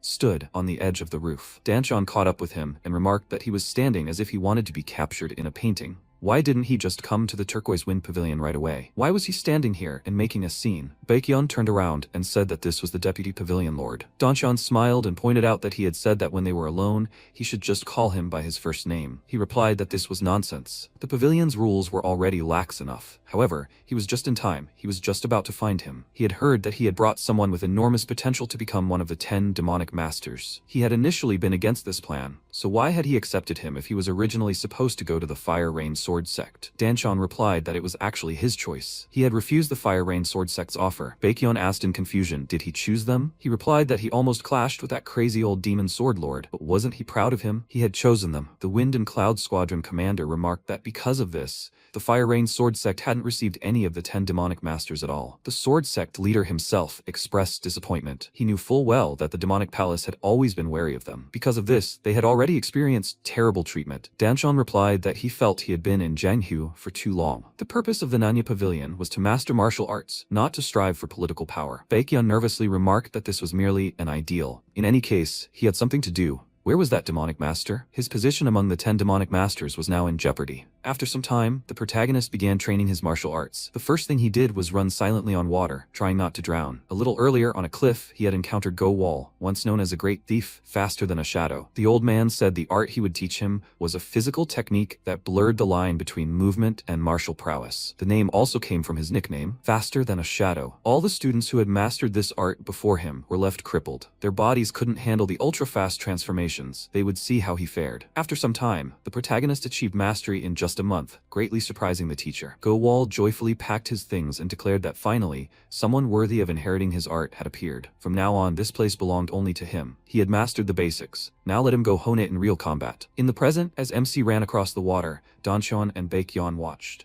The deputy pavilion leader smiled and said, "So this is Master Go Wall's Faster Than a Shadow technique." The commander of the Wind and Cloud Squad noted that this wasn't a technique one could master in such a short time. Could it be that he only started learning the introductory techniques after arriving at the main pavilion? Dancheon replied that that was impossible, since he'd only joined 6 months ago. Just a month earlier, he'd learned the reverse limit technique from Huel Gemgang atop the Iron Staff. Baekyeon added that rumors then spread that he'd mastered the Way of the Beast in just 15 days in the Valley of Hell. Dancheon replied that it was true.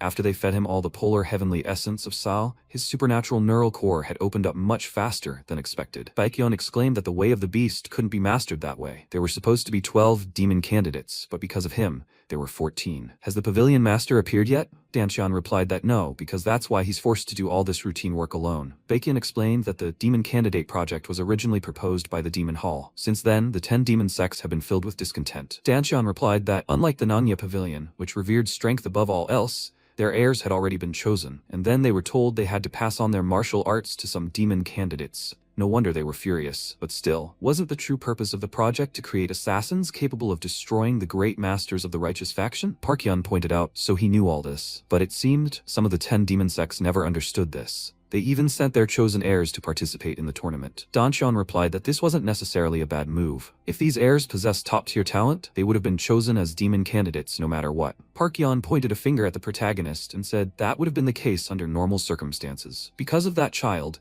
the only son of the White Horse Sect's master, Kang Miryong, died. Danshan asked if the third trial had been agreed upon by the 10 demon sects, right? The loss of a son was a tragedy, but it was inevitable. The White Horse Sect wasn't the only one harboring a grudge. The Flower Rain Sword Sect raised the issue of the Thunderless Strike form. Someone who wasn't a disciple of their sect had mastered their highest sword technique. Baekhyun replied that their demon sword, Wi Hyokyong, demanded severe punishment. Chon Eun-gwang had already been stripped of his position as sect leader and imprisoned for penance. Danshan asked if they had punished the master, and now they wanted to punish the disciple as well? This is ridiculous. So what exactly are the White Horse Sect and the Flower Rain Sword Sect demanding? Baekhyun replied that they wanted the boy summoned to the demon hall to test his worth as a demon candidate and to be permanently banned from using a sword. Danshan said this was absurd. They should refuse immediately. He was already a demon candidate and a disciple of the Nangya Pavilion. Ordering one of them not to use a sword was simply ridiculous. At that moment, the protagonist noticed them, quickly ran over, and asked if he had been watching him. The deputy leader agreed with a smile and remarked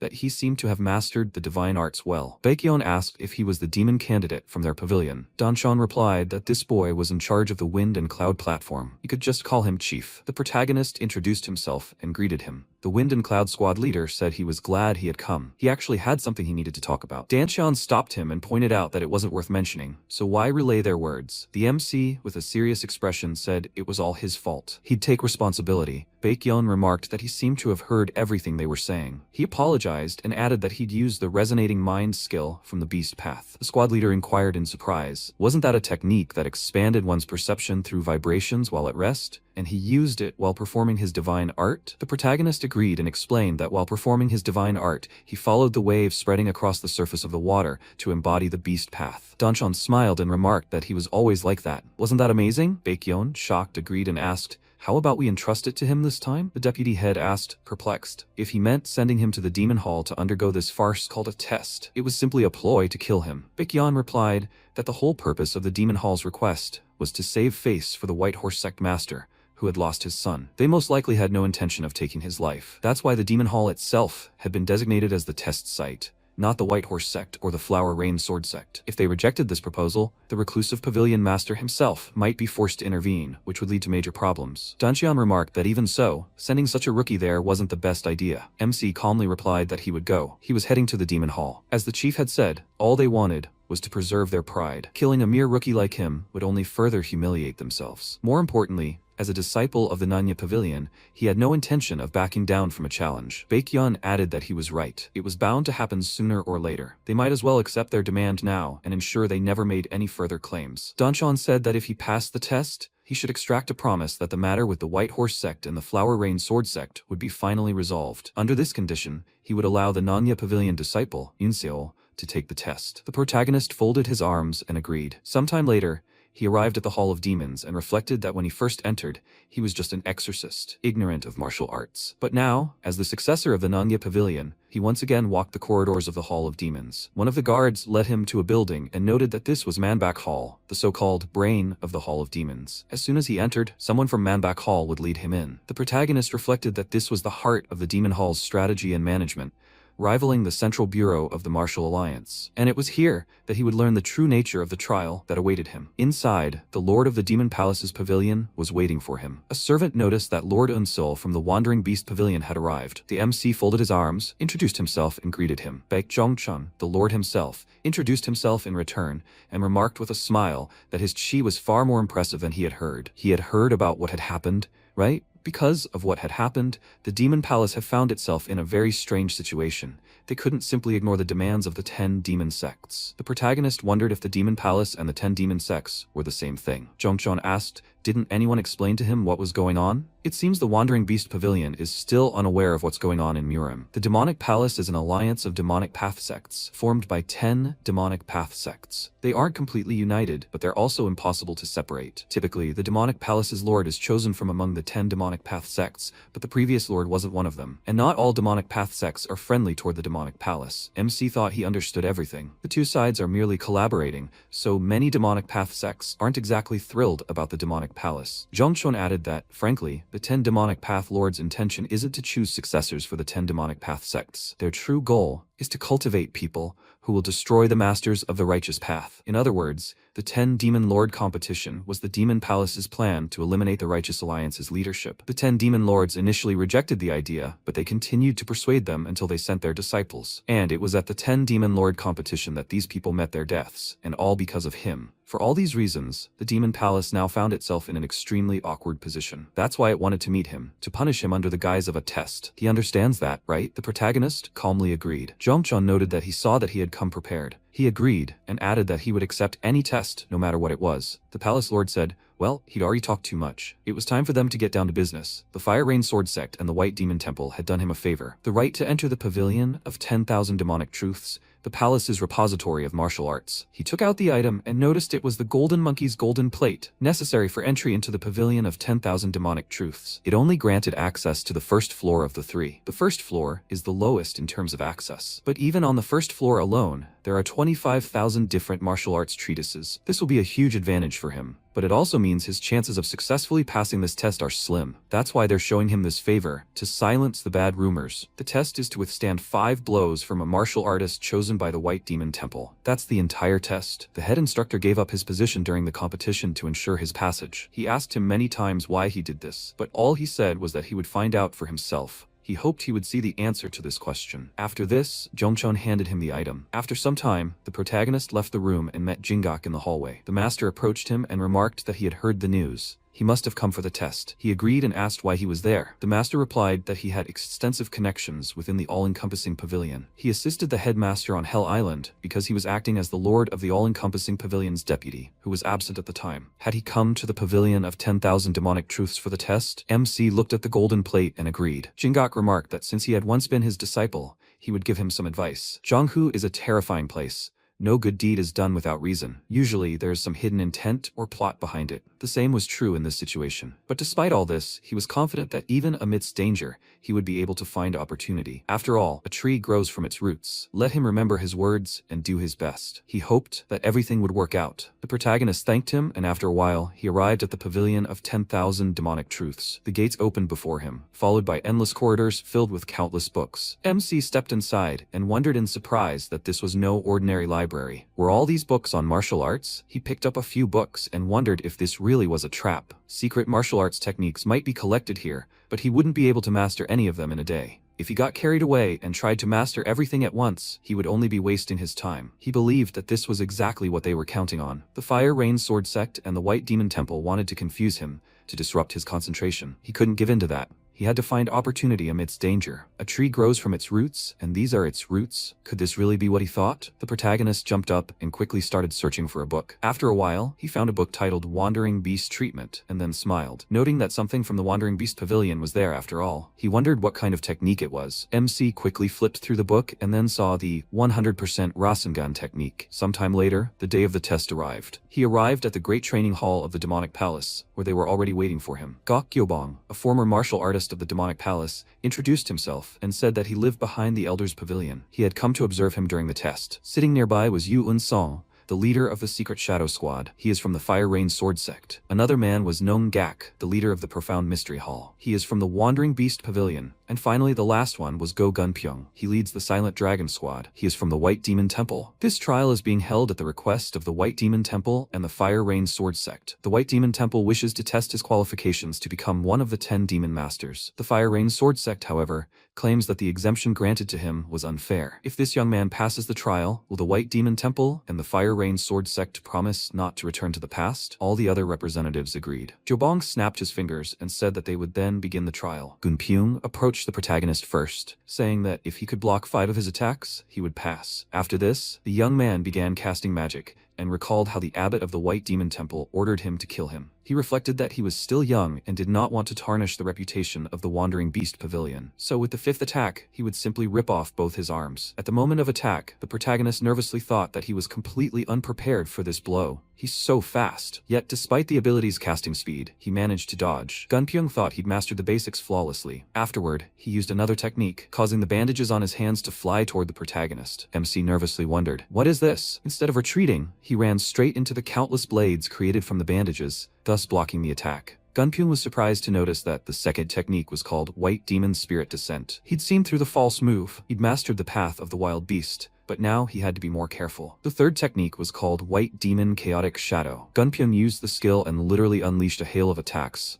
The protagonist thought that if this continued, he wouldn't be able to distinguish a real strike from a fake. Then he'd dodge them all. He began to swiftly dodge each attack, but still managed to get slightly injured. When the technique ended, MC reflected on how he'd barely dodged it using the Swift Ghost skill. If he'd truly intended to kill, or attacked immediately after, he'd be dead. Gunpyung considered this in surprise. He thought he'd deal him a couple of serious wounds with that strike. It seemed he wouldn't be able to cut off his arms at this rate. After that, he immediately used the fourth technique, White Demon Heart Strike. The protagonist nervously considered the fact that he couldn't even read that technique. He'd die if he couldn't do it. He remembered reading the book he'd found in the library and realizing that, unlike the beginning, the later chapters detailed the weaknesses of the Wandering Beast path. Perhaps all those insults at the beginning were specifically written so that only the disciples of the Wandering Beast Pavilion would read them. The Wandering Beast path isn't omnipotent, relying solely on instinct. That's what beasts do. A martial artist in Miram must think. Enhance your senses only when absolutely necessary. Right now, just before the attack, MC enhanced his senses and dodged incredibly quickly. Gunpyung, terrified, wondered if he dodged the White Demon's Heart Strike. Even the White Demon Temple's martial artists had trouble dodging this technique. It all became clear to him. Now he saw why the White Demon Temple and the Fire Rain Sword Sect had teamed up to kill this child. The root of all future problems must be eliminated in a timely manner. Gunpyung used the final, fifth technique, White Demon Divine Serpent,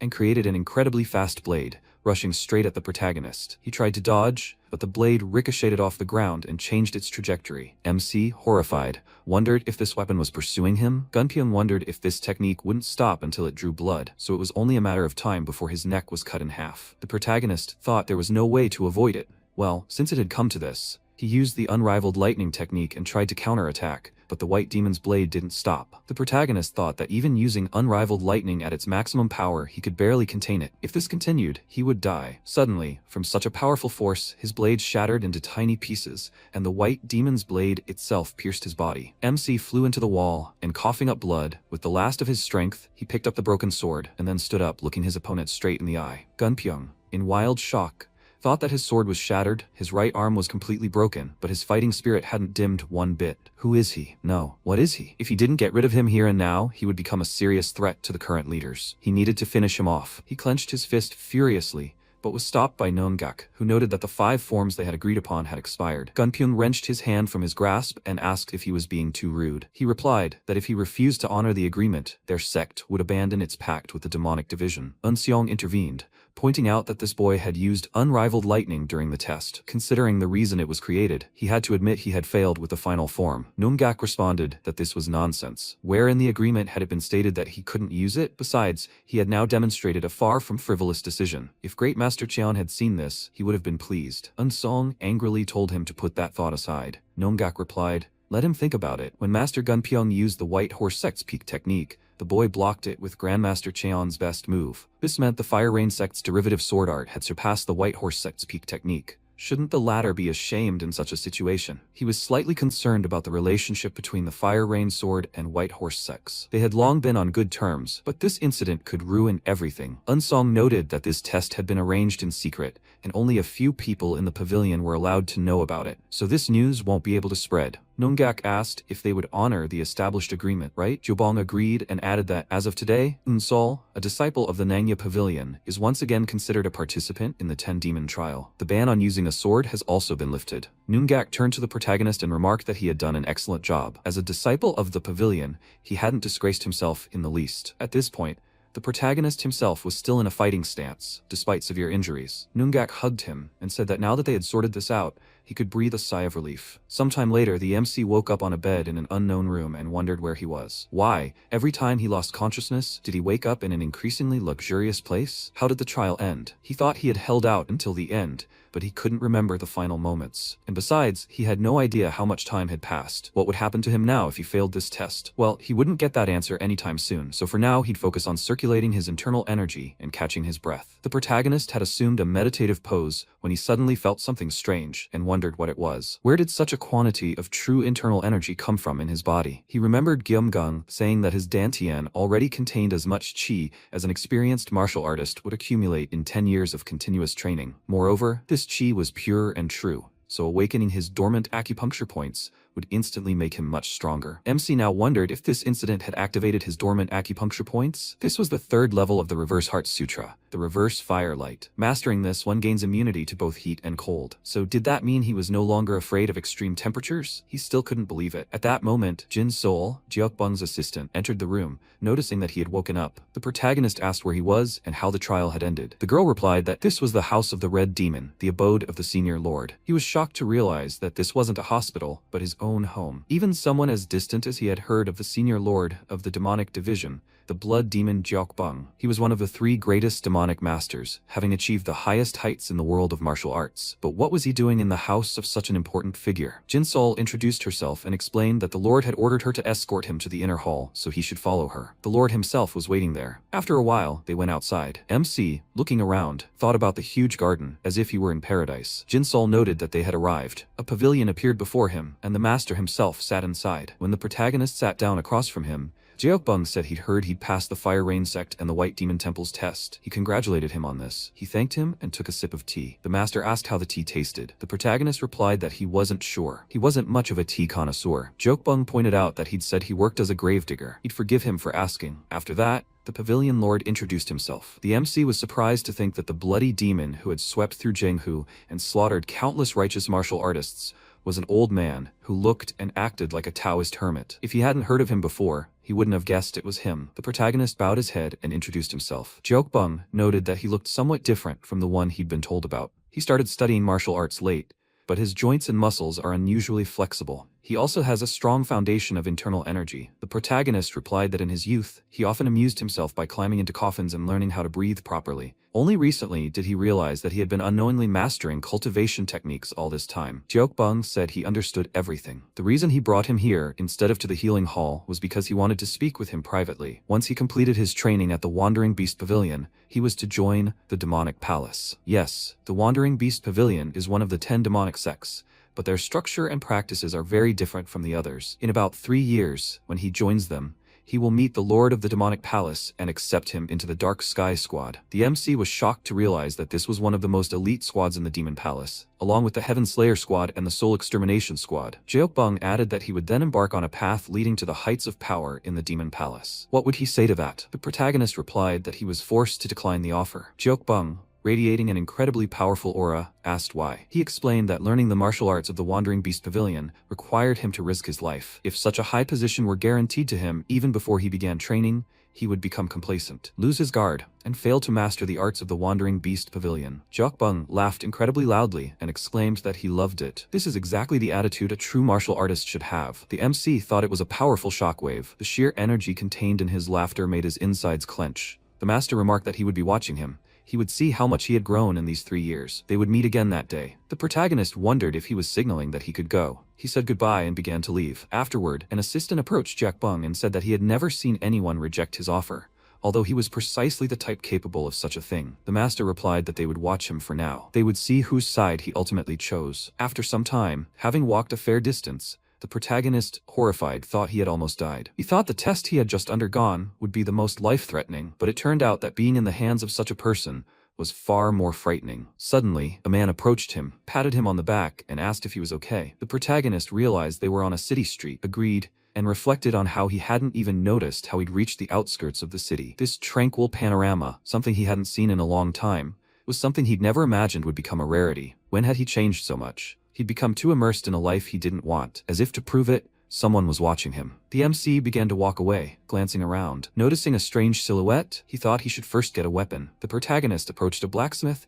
and said he was looking for something suitable for training. The man gestured toward a box of weapons and said he could choose any. He'd sell it for 5 nyans. After that, the protagonist bought a sword and left the city. After a while, he approached a wheat field and told them to come out. Several mercenaries emerged from the bushes, one of whom noted his sharp gaze. Before he could leave Murim after 3 years of training, he would kill him here. MC replied that he didn't know who they were, but he didn't want to kill them. Tell them to put away their swords and leave. The mercenaries exclaimed that he was going to die now. He couldn't escape from here. He noted with a serious expression that they were leaving him no choice. The protagonist drew his sword and threw the scabbard on the ground. One of the mercenaries remarked that drawing his sword was pointless. His life was already in their hands. After that, all the opponents began to surround him. He, remaining calm, considered the idea of them surrounding him. Were they really planning to attack all at once? Suddenly, all the mercenaries began attacking him, but the protagonist began to respond with deft parries and dodges. After several attacks, he began to think that their attacks were following one after another in a chain, without the slightest respite. Judging by how well they worked together, they had been working together for a very long time. Their teamwork is impeccable.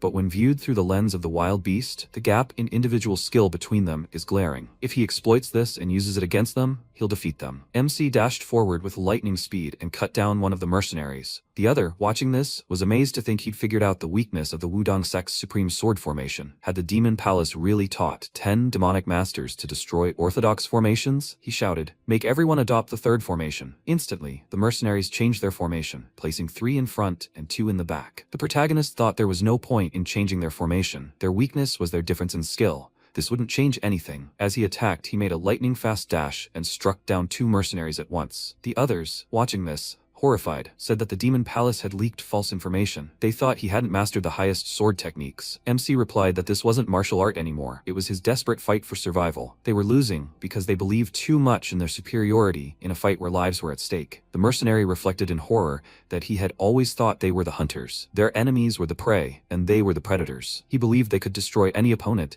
as long as they were within their sight. But now they were the prey. The protagonist pointed his sword in their direction and said that they would start over. One of the opponents remarked that he might be much stronger than they thought. They should retreat, report what had happened, and gather their forces. Suddenly, his ally, the second mercenary, thrust his sword into him and exclaimed that they would not retreat. To die with your back to the enemy would be to trample your honor. The protagonist inquired if honor was truly more important to them than life. The young man turned around and replied that he didn't know how it was with them, the demonic masters, but they didn't take up the sword for personal glory. They fought for honor. He replied that honor couldn't be taken to the grave. MC used the skill Unrivaled Lightning and Thunder and delivered a lightning-fast strike that pierced all the mercenaries. The last man, bleeding, said that he had already become one of them. He would curse him even in the afterlife. After that, he fell to the ground and died forever. The protagonist looked at the battlefield and thought about the landscape strewn with corpses and soaked in blood. Who would have thought he would see such a thing, even after leaving the island of hell? He realizes once again that the place where he stands is already hell, and that escaping the cycle of hatred and retribution is impossible. However, this is also the price he must pay for the path chosen for revenge, the karma he must bear. Suddenly, Baekyeon arrived behind him on a carriage, remarking that this was an interesting sight. Tracking him down wasn't difficult. This was a real headache. MC asked what had happened. He replied that nothing had happened. For now, they needed to return to the Wandering Beast Pavilion. Sometime later, arriving at the pavilion itself, Danchon smiled and remarked that it hadn't been easy for him. He had heard everything and was sincerely proud of him. The ordeal must have been difficult. Was he injured anywhere? The protagonist agreed and added that he had been treated at the residence of the senior pavilion leader. Danchon, surprised, asked if he had met with the senior pavilion leader. After that, he told them the whole story. The vice chairman smiled and said he understood everything. So that's why the Fire Sword sect and the White Demon Temple were so willing to acknowledge the results. He hadn't even known that old man was still around. MC wondered if the position of senior pavilion leader was really that important. He knew he was strong personally, but still. Baekyeon explained that the Demon Palace had a palace lord, a senior pavilion master, and 10 demon sects, dividing power 3 ways. The senior pavilion's power was especially strong, as it commanded all the martial artists of the previous generation. Furthermore, senior pavilion leader, Jeokbung, was secretly building up his own strength. Danchon said he couldn't believe he wanted to meet him alone, so he really had done well. MC wondered if this was more important than he thought. He wondered if there was anything else he wanted to report. Baekyeon replied that they were being ambushed. Danchon gripped his teacup in anger, cracking it. He furiously asked who dared ambush their student. He replied that it was the Miram Alliance. Judging by their weapons and equipment, they must be the chief strategist's subordinates, either the Autumn Wind Troop or the Flying Cloud Troop. Danchon sighed and said he understood. So they were planning to blame the chief strategist entirely if anything went wrong. But attacking a child who had just entered the Wandering Beast Pavilion? Baekyeon replied that he thought it was because of rumors of his outstanding talent. He would become a formidable opponent in the future, so they must have tried to kill him while he was still weak. Danchon reflected that he hadn't even properly mastered martial arts yet. 10 demonic sects, the Elder Pavilion, and now the Murim Alliance, all had their eyes on him. While the hero must endure his trials, he'll have to believe it will help the child grow stronger. MC said he had a favor to ask. He'd heard of the Divine Founding Squad. It's a squad that eliminates those who try to harm the Wandering Beast Pavilion. He wants to join them and learn martial arts through real, lived experience. Baekhyun exclaimed, "What is he talking about? This squad is filled with the toughest and most aggressive people in the entire pavilion. Even their leader, Sojeon, is known for her terrible temper. They say she killed Wandering Beast Pavilion students, deeming them unworthy under the guise of a trial." The protagonist replied that if he dies because he's not good enough, it will be his fault alone. He wants to become stronger as soon as possible, and he believes the most effective way is to participate in real battles and observe how martial artists fight in real conditions. Dancheon chuckled and noted that it seemed like he and Baekhyun weren't on the same page this time. He wanted to trust this kid's decision. After all, he had confidence. The next mission was the Valley of Wind and Thunder. He thought it would be ideal if they took him there as a temporary participant. Baekhyun looked at the protagonist and said that if that was his decision, he would inform Sojeon. Sometime later, at the Thousand Fortunes Inn, the girl herself shouted furiously, "He wants her to drag this brat to the Valley of Wind and Thunder? What, does he think she's some kind of nanny?" Baekhyun replied that it was a direct order from the deputy pavilion leader. So Jeon said that then she would go to him herself and refuse this order to his face. He showed her the tablet and noted that it was the Heavenly Wolf Jade Tablet, the sign of authority of the vice pavilion leader. He was sure she understood what it meant. It meant he had no time to argue with her. This child was not the brat she thought he was. After all, he had overcome the trials of the Fire Rain Sword Sect and the White Demon Temple. So Jeon drank the drink furiously and exclaimed, "There's something wrong with your eyes if they can't see this." She didn't understand why they were all so protective of him. Fine, she'd take him with her, but she would test him. She would see if he was truly worthy of being called a disciple of the Wandering Beast Pavilion. After some time, the party arrived in Wind and Thunder Valley. It was a sect born from heresy. They honed their martial arts through body modification and physique strengthening techniques. To achieve this, they engaged in human trafficking. They are despised by both the orthodox and unorthodox worlds of Miriam. The reason they've managed to survive despite this is because the valley itself is a fortress, as if bestowed by the gods. Because of this, the divine founding squad of the Wandering Beast Pavilion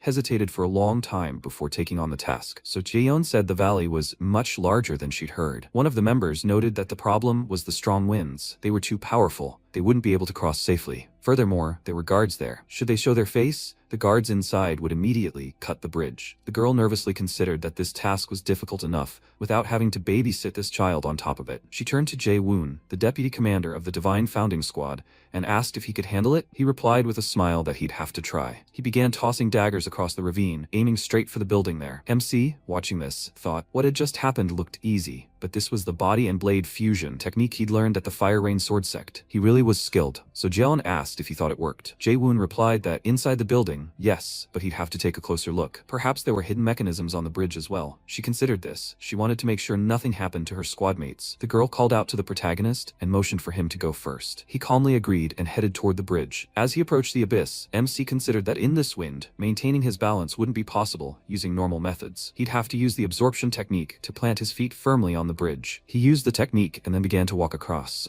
Jae-woon, observing this, remarked that using the absorption technique to such a degree was difficult. His internal energy was indeed quite good. So Jeon, still hesitant, replied that it was nothing. He smiled and said that her standards were too high. Suddenly, a cracking sound emanated from the opening of a trap. A hail of daggers flew at the protagonist, splitting the bridge in two. As he fell, he used the Stairway to Heaven technique and jumped higher to save himself. Jae-woon, in shock, realized it was the Qinggong technique, where he kicks with the top of his foot to leap even higher in the air. He couldn't believe he'd predicted that his opponent would jump up just like that to avoid the trap. However, that still wasn't enough. As MC righted himself and stood on a piece of the bridge, several more daggers instantly flew at him. At the very last moment, he used the Swift Ghost skill, causing all the daggers to pierce not him, but a copy. Then the protagonist made a final dash and entered the building. Looking around, he thought there must be a device to disable the trap. He walked up to the lever, pulled it, and the trap near the bridge closed. He then stepped out onto the edge of the abyss and shouted that he disabled the trap and that they could go now. So John, shocked, thought he'd masterfully used a technique that could break legs with the slightest mistake in such an extreme situation. Who was this bastard? After a while, the entire squad entered the cave. Jae-woon called out to him and remarked that his footwork was simply amazing. Had he learned the Swift Ghost technique from Master Gunpyeong? MC thanked him and agreed. So John called out to him and told him not to overpraise him unnecessarily. He smiled and told him to ignore her. She never praised anyone. The girl countered that this was precisely why she was telling him to keep his mouth shut. So John blushed slightly and mused that he'd surprised her a bit,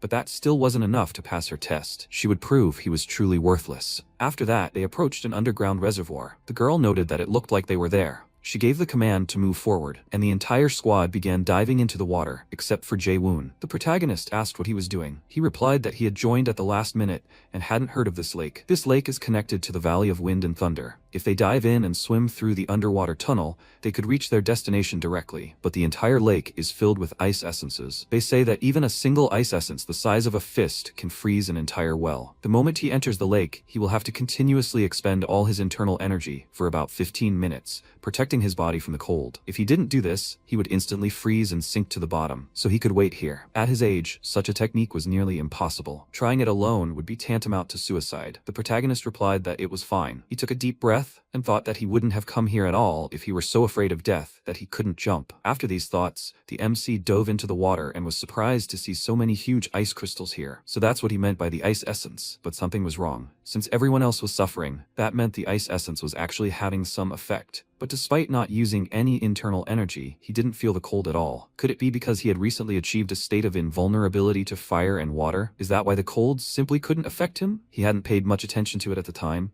but who would have thought it would help now? After some time, the protagonist floated through the tunnel and surfaced with the rest of the squad. Everyone, seeing him, was amazed that everyone else was circulating their chi, while he was so calm, even floating through all this icy essence? How could he even do that? So John wondered if his internal energy was so strong that he didn't even need to circulate. What kind of nonsense was this? So it seemed the deputy pavilion leader had sent him along for a reason. However, the real test was yet to come. She shouted, "Everyone's come to their senses, right? Get ready to move. The goal is right in front of them. They will show them the power of the divine founding squad." After that, they emerged and, charged with motivation, began to fight the mutated opponents. A bloody battle broke out between the two sides. MC struck with his sword, but the enemy, despite such a wound, did not fall and continued to attack. He wondered if it was a power-stealing demon created with pills and physical enhancement. They seemed completely insensitive to pain. No matter how wounded they were, they continued to advance. How was he supposed to fight one at that moment? So John called out to him, pointing out that he was in the way. "Tell him to go back." With those words, the girl instantly cut two demons into tiny pieces. The protagonist marveled at how amazing it was.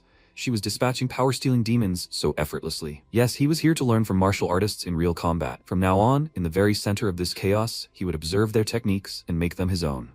The protagonist recoiled from the kick and thought that the enemies were still advancing, but if he simply dodged and counterattacked, he could deal with them with the Beast Path and the Shadowless Extreme Speed technique. However, the Innovation Squad was clearly pressuring the cult members, so even if he didn't fight, that wouldn't make much of a difference. He'd be better off using this time to observe and study the techniques of stronger people. With these thoughts, he looked at Jisoo, who pointed her weapon forward, piercing her opponent. At that moment, several more men jumped at her, but she swung her weapon, dealing with them all at once. MC thought this technique allows her to injure multiple opponents with a single attack. How does she do it? Judging by the look of it, this technique is more of a sword technique than a blade technique. It's full of sharp slicing and twisting movements. No, that's not it. He needs to observe her a little longer. At that moment, she took a stance, and the protagonist attacked the attacker. He thought, now I get it. This is one of those techniques that changes depending on the opponent's attacks. Then he remembered Seojun's words, who said that once a sword technique reaches a certain level of mastery, it's not limited by form and movement. At this point,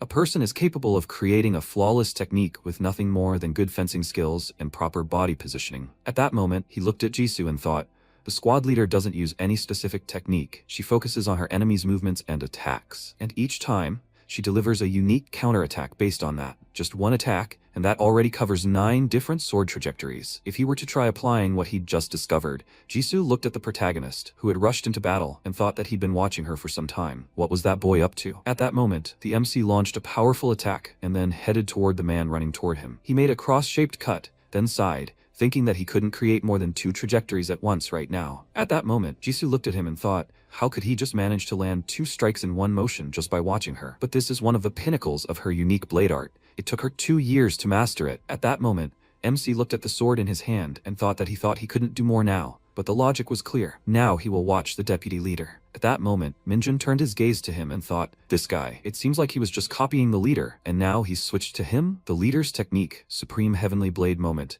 is based on the path of the beast, so it's logical to assume that he should be able to copy it to some extent. But his martial art uses dagger throwing and the sword art of the dragon cry. Observations alone certainly wouldn't be enough to replicate this. With these thoughts in mind, he rushed forward, releasing several blades and simultaneously attacking his opponents with his sword. He looked back at the protagonist and thought, how could he do this, Yunseol? He wouldn't even dare. Then his eyes widened in surprise as the protagonist dual-wielded his weapons and charged, attacking multiple opponents at once. He thought, this is the kind of mindset that allows him to use different martial arts in each hand. Most people would focus on the fact that he was throwing daggers, but he wasn't limited by the weapons he used and saw the very essence of his art. Then the protagonist looked at the bodies lying on the ground and thought, he knew it. He tried to copy the deputy leader's technique, but he wasn't strong enough. He looked at the weapon in his hands and thought, there's no way he could learn this so quickly. If not for the writing from the archives, he wouldn't have been able to perform even this pathetic imitation of a copy. Then he looked to the side and thought, so who's next? He looked at Woojin,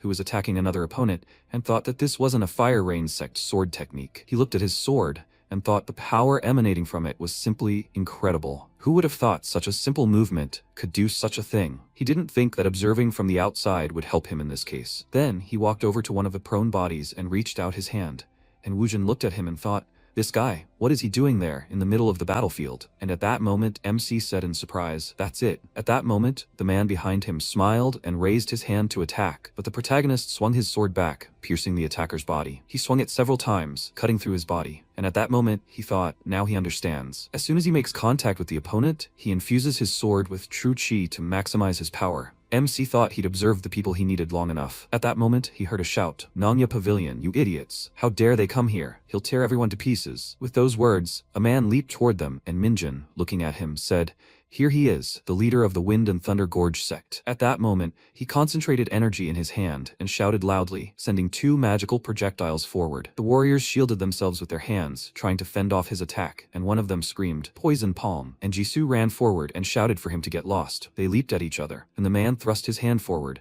releasing powerful energy, and he shouted for her to die. In response, Jisoo swung her weapon, unleashing a powerful slashing attack. It sliced through her opponent's attack and hit his body. Then she looked down and thought, Unseol, he'd been watching them the entire fight. In such a short time, he'd managed to copy their techniques. Until now, she denied his talent only because she didn't want to acknowledge a child who'd only recently begun studying martial arts. But now she could no longer deny it. At that moment, the attacker concentrated his energy in his hand again, and looking at Jisoo thought, how dare she be distracted while fighting him? He thrust his hand forward again and shouted at her to stop getting cocky. In response, she sighed and asked, doesn't he still see the difference in their skill? The next second, she pointed her weapon at his hand, and he looked at her in confusion. At that moment, his bone broke, and Jisoo unleashed another powerful stream of energy, causing the man to fall lifelessly to the ground. She landed, then looked away and said, the head of the Valley of Wind and Thunder fell by her hand. They must deal with the remaining ones and return to the Wandering Beast Pavilion. After some time, the protagonist climbed the path and reflected that a week had passed since he completed the quest with the Divine Founding Party. Watching martial artists fight in real combat was a learning experience, and in the process, he became curious about how much he himself had changed. He had been so focused on mastering various martial arts as quickly as possible that he himself hadn't really understood the true measure of mastery. He had recently advanced to a higher level in his cultivation technique, so he should prepare thoroughly before the next breakthrough. As he continued climbing the stairs, Minho came out to greet him and remarked that they hadn't seen each other in a while. MC looked at him and said, sir. He then came even closer and said, I've heard of his achievements. He replied that it was all thanks to him. He laughed lightly in response, then looked at him thoughtfully and asked, he's here because he wants to learn more about cultivation, right? The protagonist was surprised. How did he know that? He replied, he hasn't laid the foundations yet. It was time he faced a hurdle because of that. When he was training him, he thought it would take at least 3 years to reach the 3rd level, but it seemed he was wrong. He noticed the energy surging from the protagonist's body, then took his hand, offering to test his internal energy. Then he released his hand and said he had a reserve of internal energy equivalent to over 60 years. The pure true chi he had accumulated since childhood had transformed into antipolar true chi thanks to the activation of his dormant vessels. At that moment, the protagonist thought he knew it all along. What he had felt then was not a mistake. Minho asked. He said he wanted to understand the standards of martial arts, right? The highest level is 1 step above the 1st rank. There, the body and internal energy reach their maximum limits. And when one transcends this limit and reaches the pinnacle of the martial arts they have mastered, this is the highest peak. Beyond this comes the final, divine limit. Having reached this limit, one will be able to freely control both body and spirit. He will be freed from the shackles of internal energy and the limitations of the human body. The protagonist asked if there was anything higher. He answered, yes. Reaching the pinnacle of martial arts and achieving perfection is what they call the infinite level. Today, the most famous people who have managed to reach this level are considered to be the leader of the Miram Alliance and the Lord of the Demon Palace, the duo of heavenly emperors, and the emperors of the orthodox and unorthodox paths. MC said, the duo of heavenly emperors of the orthodox and unorthodox paths. He thought, 2 martial artists who rule over the entire sea. Then Minho added, below them are the 3 demons and 3 venerables, then the 4 divine and 7 kings, all of whom have also reached the infinite limit, to which the protagonist replied, I see. Then he thought he really has a lot to learn, and Minho said, and finally, the highest level is called the level of divine intent. With these words, he raised his index finger and then added, the divine intent realm is the level at which he unites with the beings of primordial origin and comprehends the will of the heavens. It is a martial realm that no one has yet reached. He believes that all of this is currently completely unattainable for him. He is currently at the initial stage of the peak realm, having already reached the 3rd realm of the reverse polarity cultivation technique. When he reaches the 4th realm, he will be able to create a true intent that protects the body, and then he will reach the highest peak. Upon reaching the 5th realm, he will be able to shape his internal chi energy, and then, upon reaching the 6th realm, his internal energy will endlessly circulate throughout his body. At the 7th realm, he will be freed from the limitations of his body, and at the final 8th realm, he will attain the power of great nature, the power to interfere with all living things. The protagonist clarified, interfere with all living things? He doesn't quite understand, and Minho said, unfortunately, he himself couldn't really explain it. He'd only managed to reach the late stage of level 5. However, since he was interested in all this, did that mean he'd finally decided to enter the Jianghu arena? MC was surprised. How did he know? But he said so. Otherwise, he wouldn't have asked him all these questions. Then they looked into the distance, and the protagonist said, yes, he's right.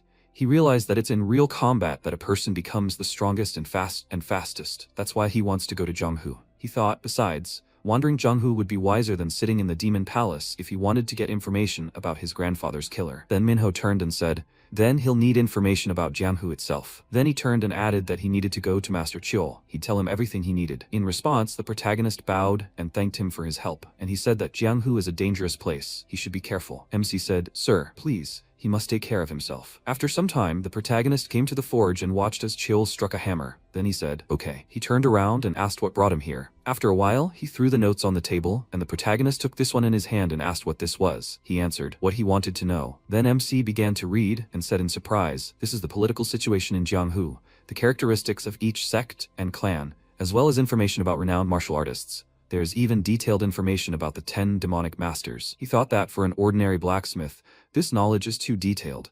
How did he know all this? After that, Sheol turned around and said that if he reads it, he will no longer have any difficulties with the information. When he is finished, he should burn it. He thought he didn't know who he really was, but if he had such information power in his hands, then perhaps he was. Then he said, sir, can I ask him a question? After a while, they sat down at the table, and Sheol said, the ability to freely manipulate bones and muscles, delivering an upward strike that completely cuts off both arms of a moving opponent while using a deadly poison that causes flesh rot and poisonous decomposition, is also a hidden weapon? The protagonist answered, yes, and Sheol thoughtfully said, so a man with such outstanding swordsmanship still uses hidden weapons and even poison, right? It's highly likely that he's a spy who doesn't reveal his identity to Jianghu. The protagonist looked at him in surprise and asked, so he thinks he's not a master of the demonic path? He answered, that's right. He suspects he traded these techniques to hide his true identity, not because he belongs to the demonic path. MC frowned, thinking, so the killer might not be a renowned master of the demonic path? Does that mean he'll have to be wary of orthodox martial artists too? He clenched his fist and thought, but as he said,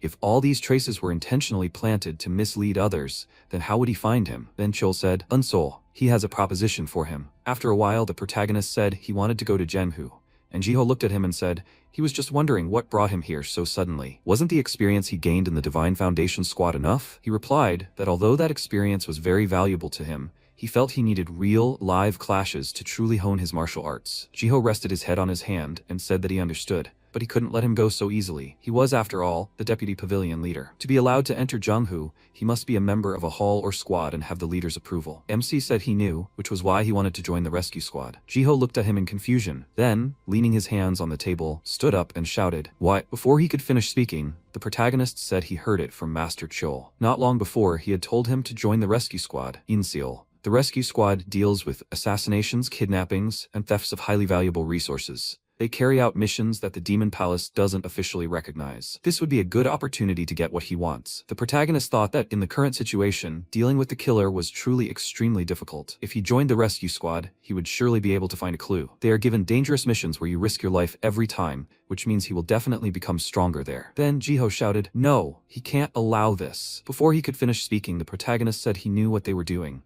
The moment he joined them, his identity would be erased, and he would have to risk his life on every mission. Then, Jiho turned around and said, exactly. They take on all the dirtiest work for the demonic palace. To join them, he would have to erase both his identity and his own name. He wouldn't be able to count on anyone's help. Only those trying to atone for their crimes, or those who urgently need huge sums of money, go there. Was he seriously intending to do this? He replied that he wanted to become stronger as quickly as possible. If the path to strength lay through the rescue squad, then he would do everything necessary. The 10 demonic masters were merely a tool to eliminate orthodox martial artists. The stronger, the better. And Jiho said, as he had said, most of the 10 demonic sects use their demonic masters for their own ends, but they are different. He turned around and shouted that he wanted to make him a full member of the pavilion. He extended his hand forward. The protagonist looked at him in surprise. He then bowed and said that he understood what he was getting at, but that was precisely why he should join the rescue squad. Jiho asked why. He replied that, judging by what he'd seen, people from the Pavilion of the Wandering Knight don't grow stronger in comfort and protection. Jiho then placed his hand on the table and, sighing, said that he saw that he wouldn't change his mind. Fine, but only for 1 year. In response, the MC thanked him,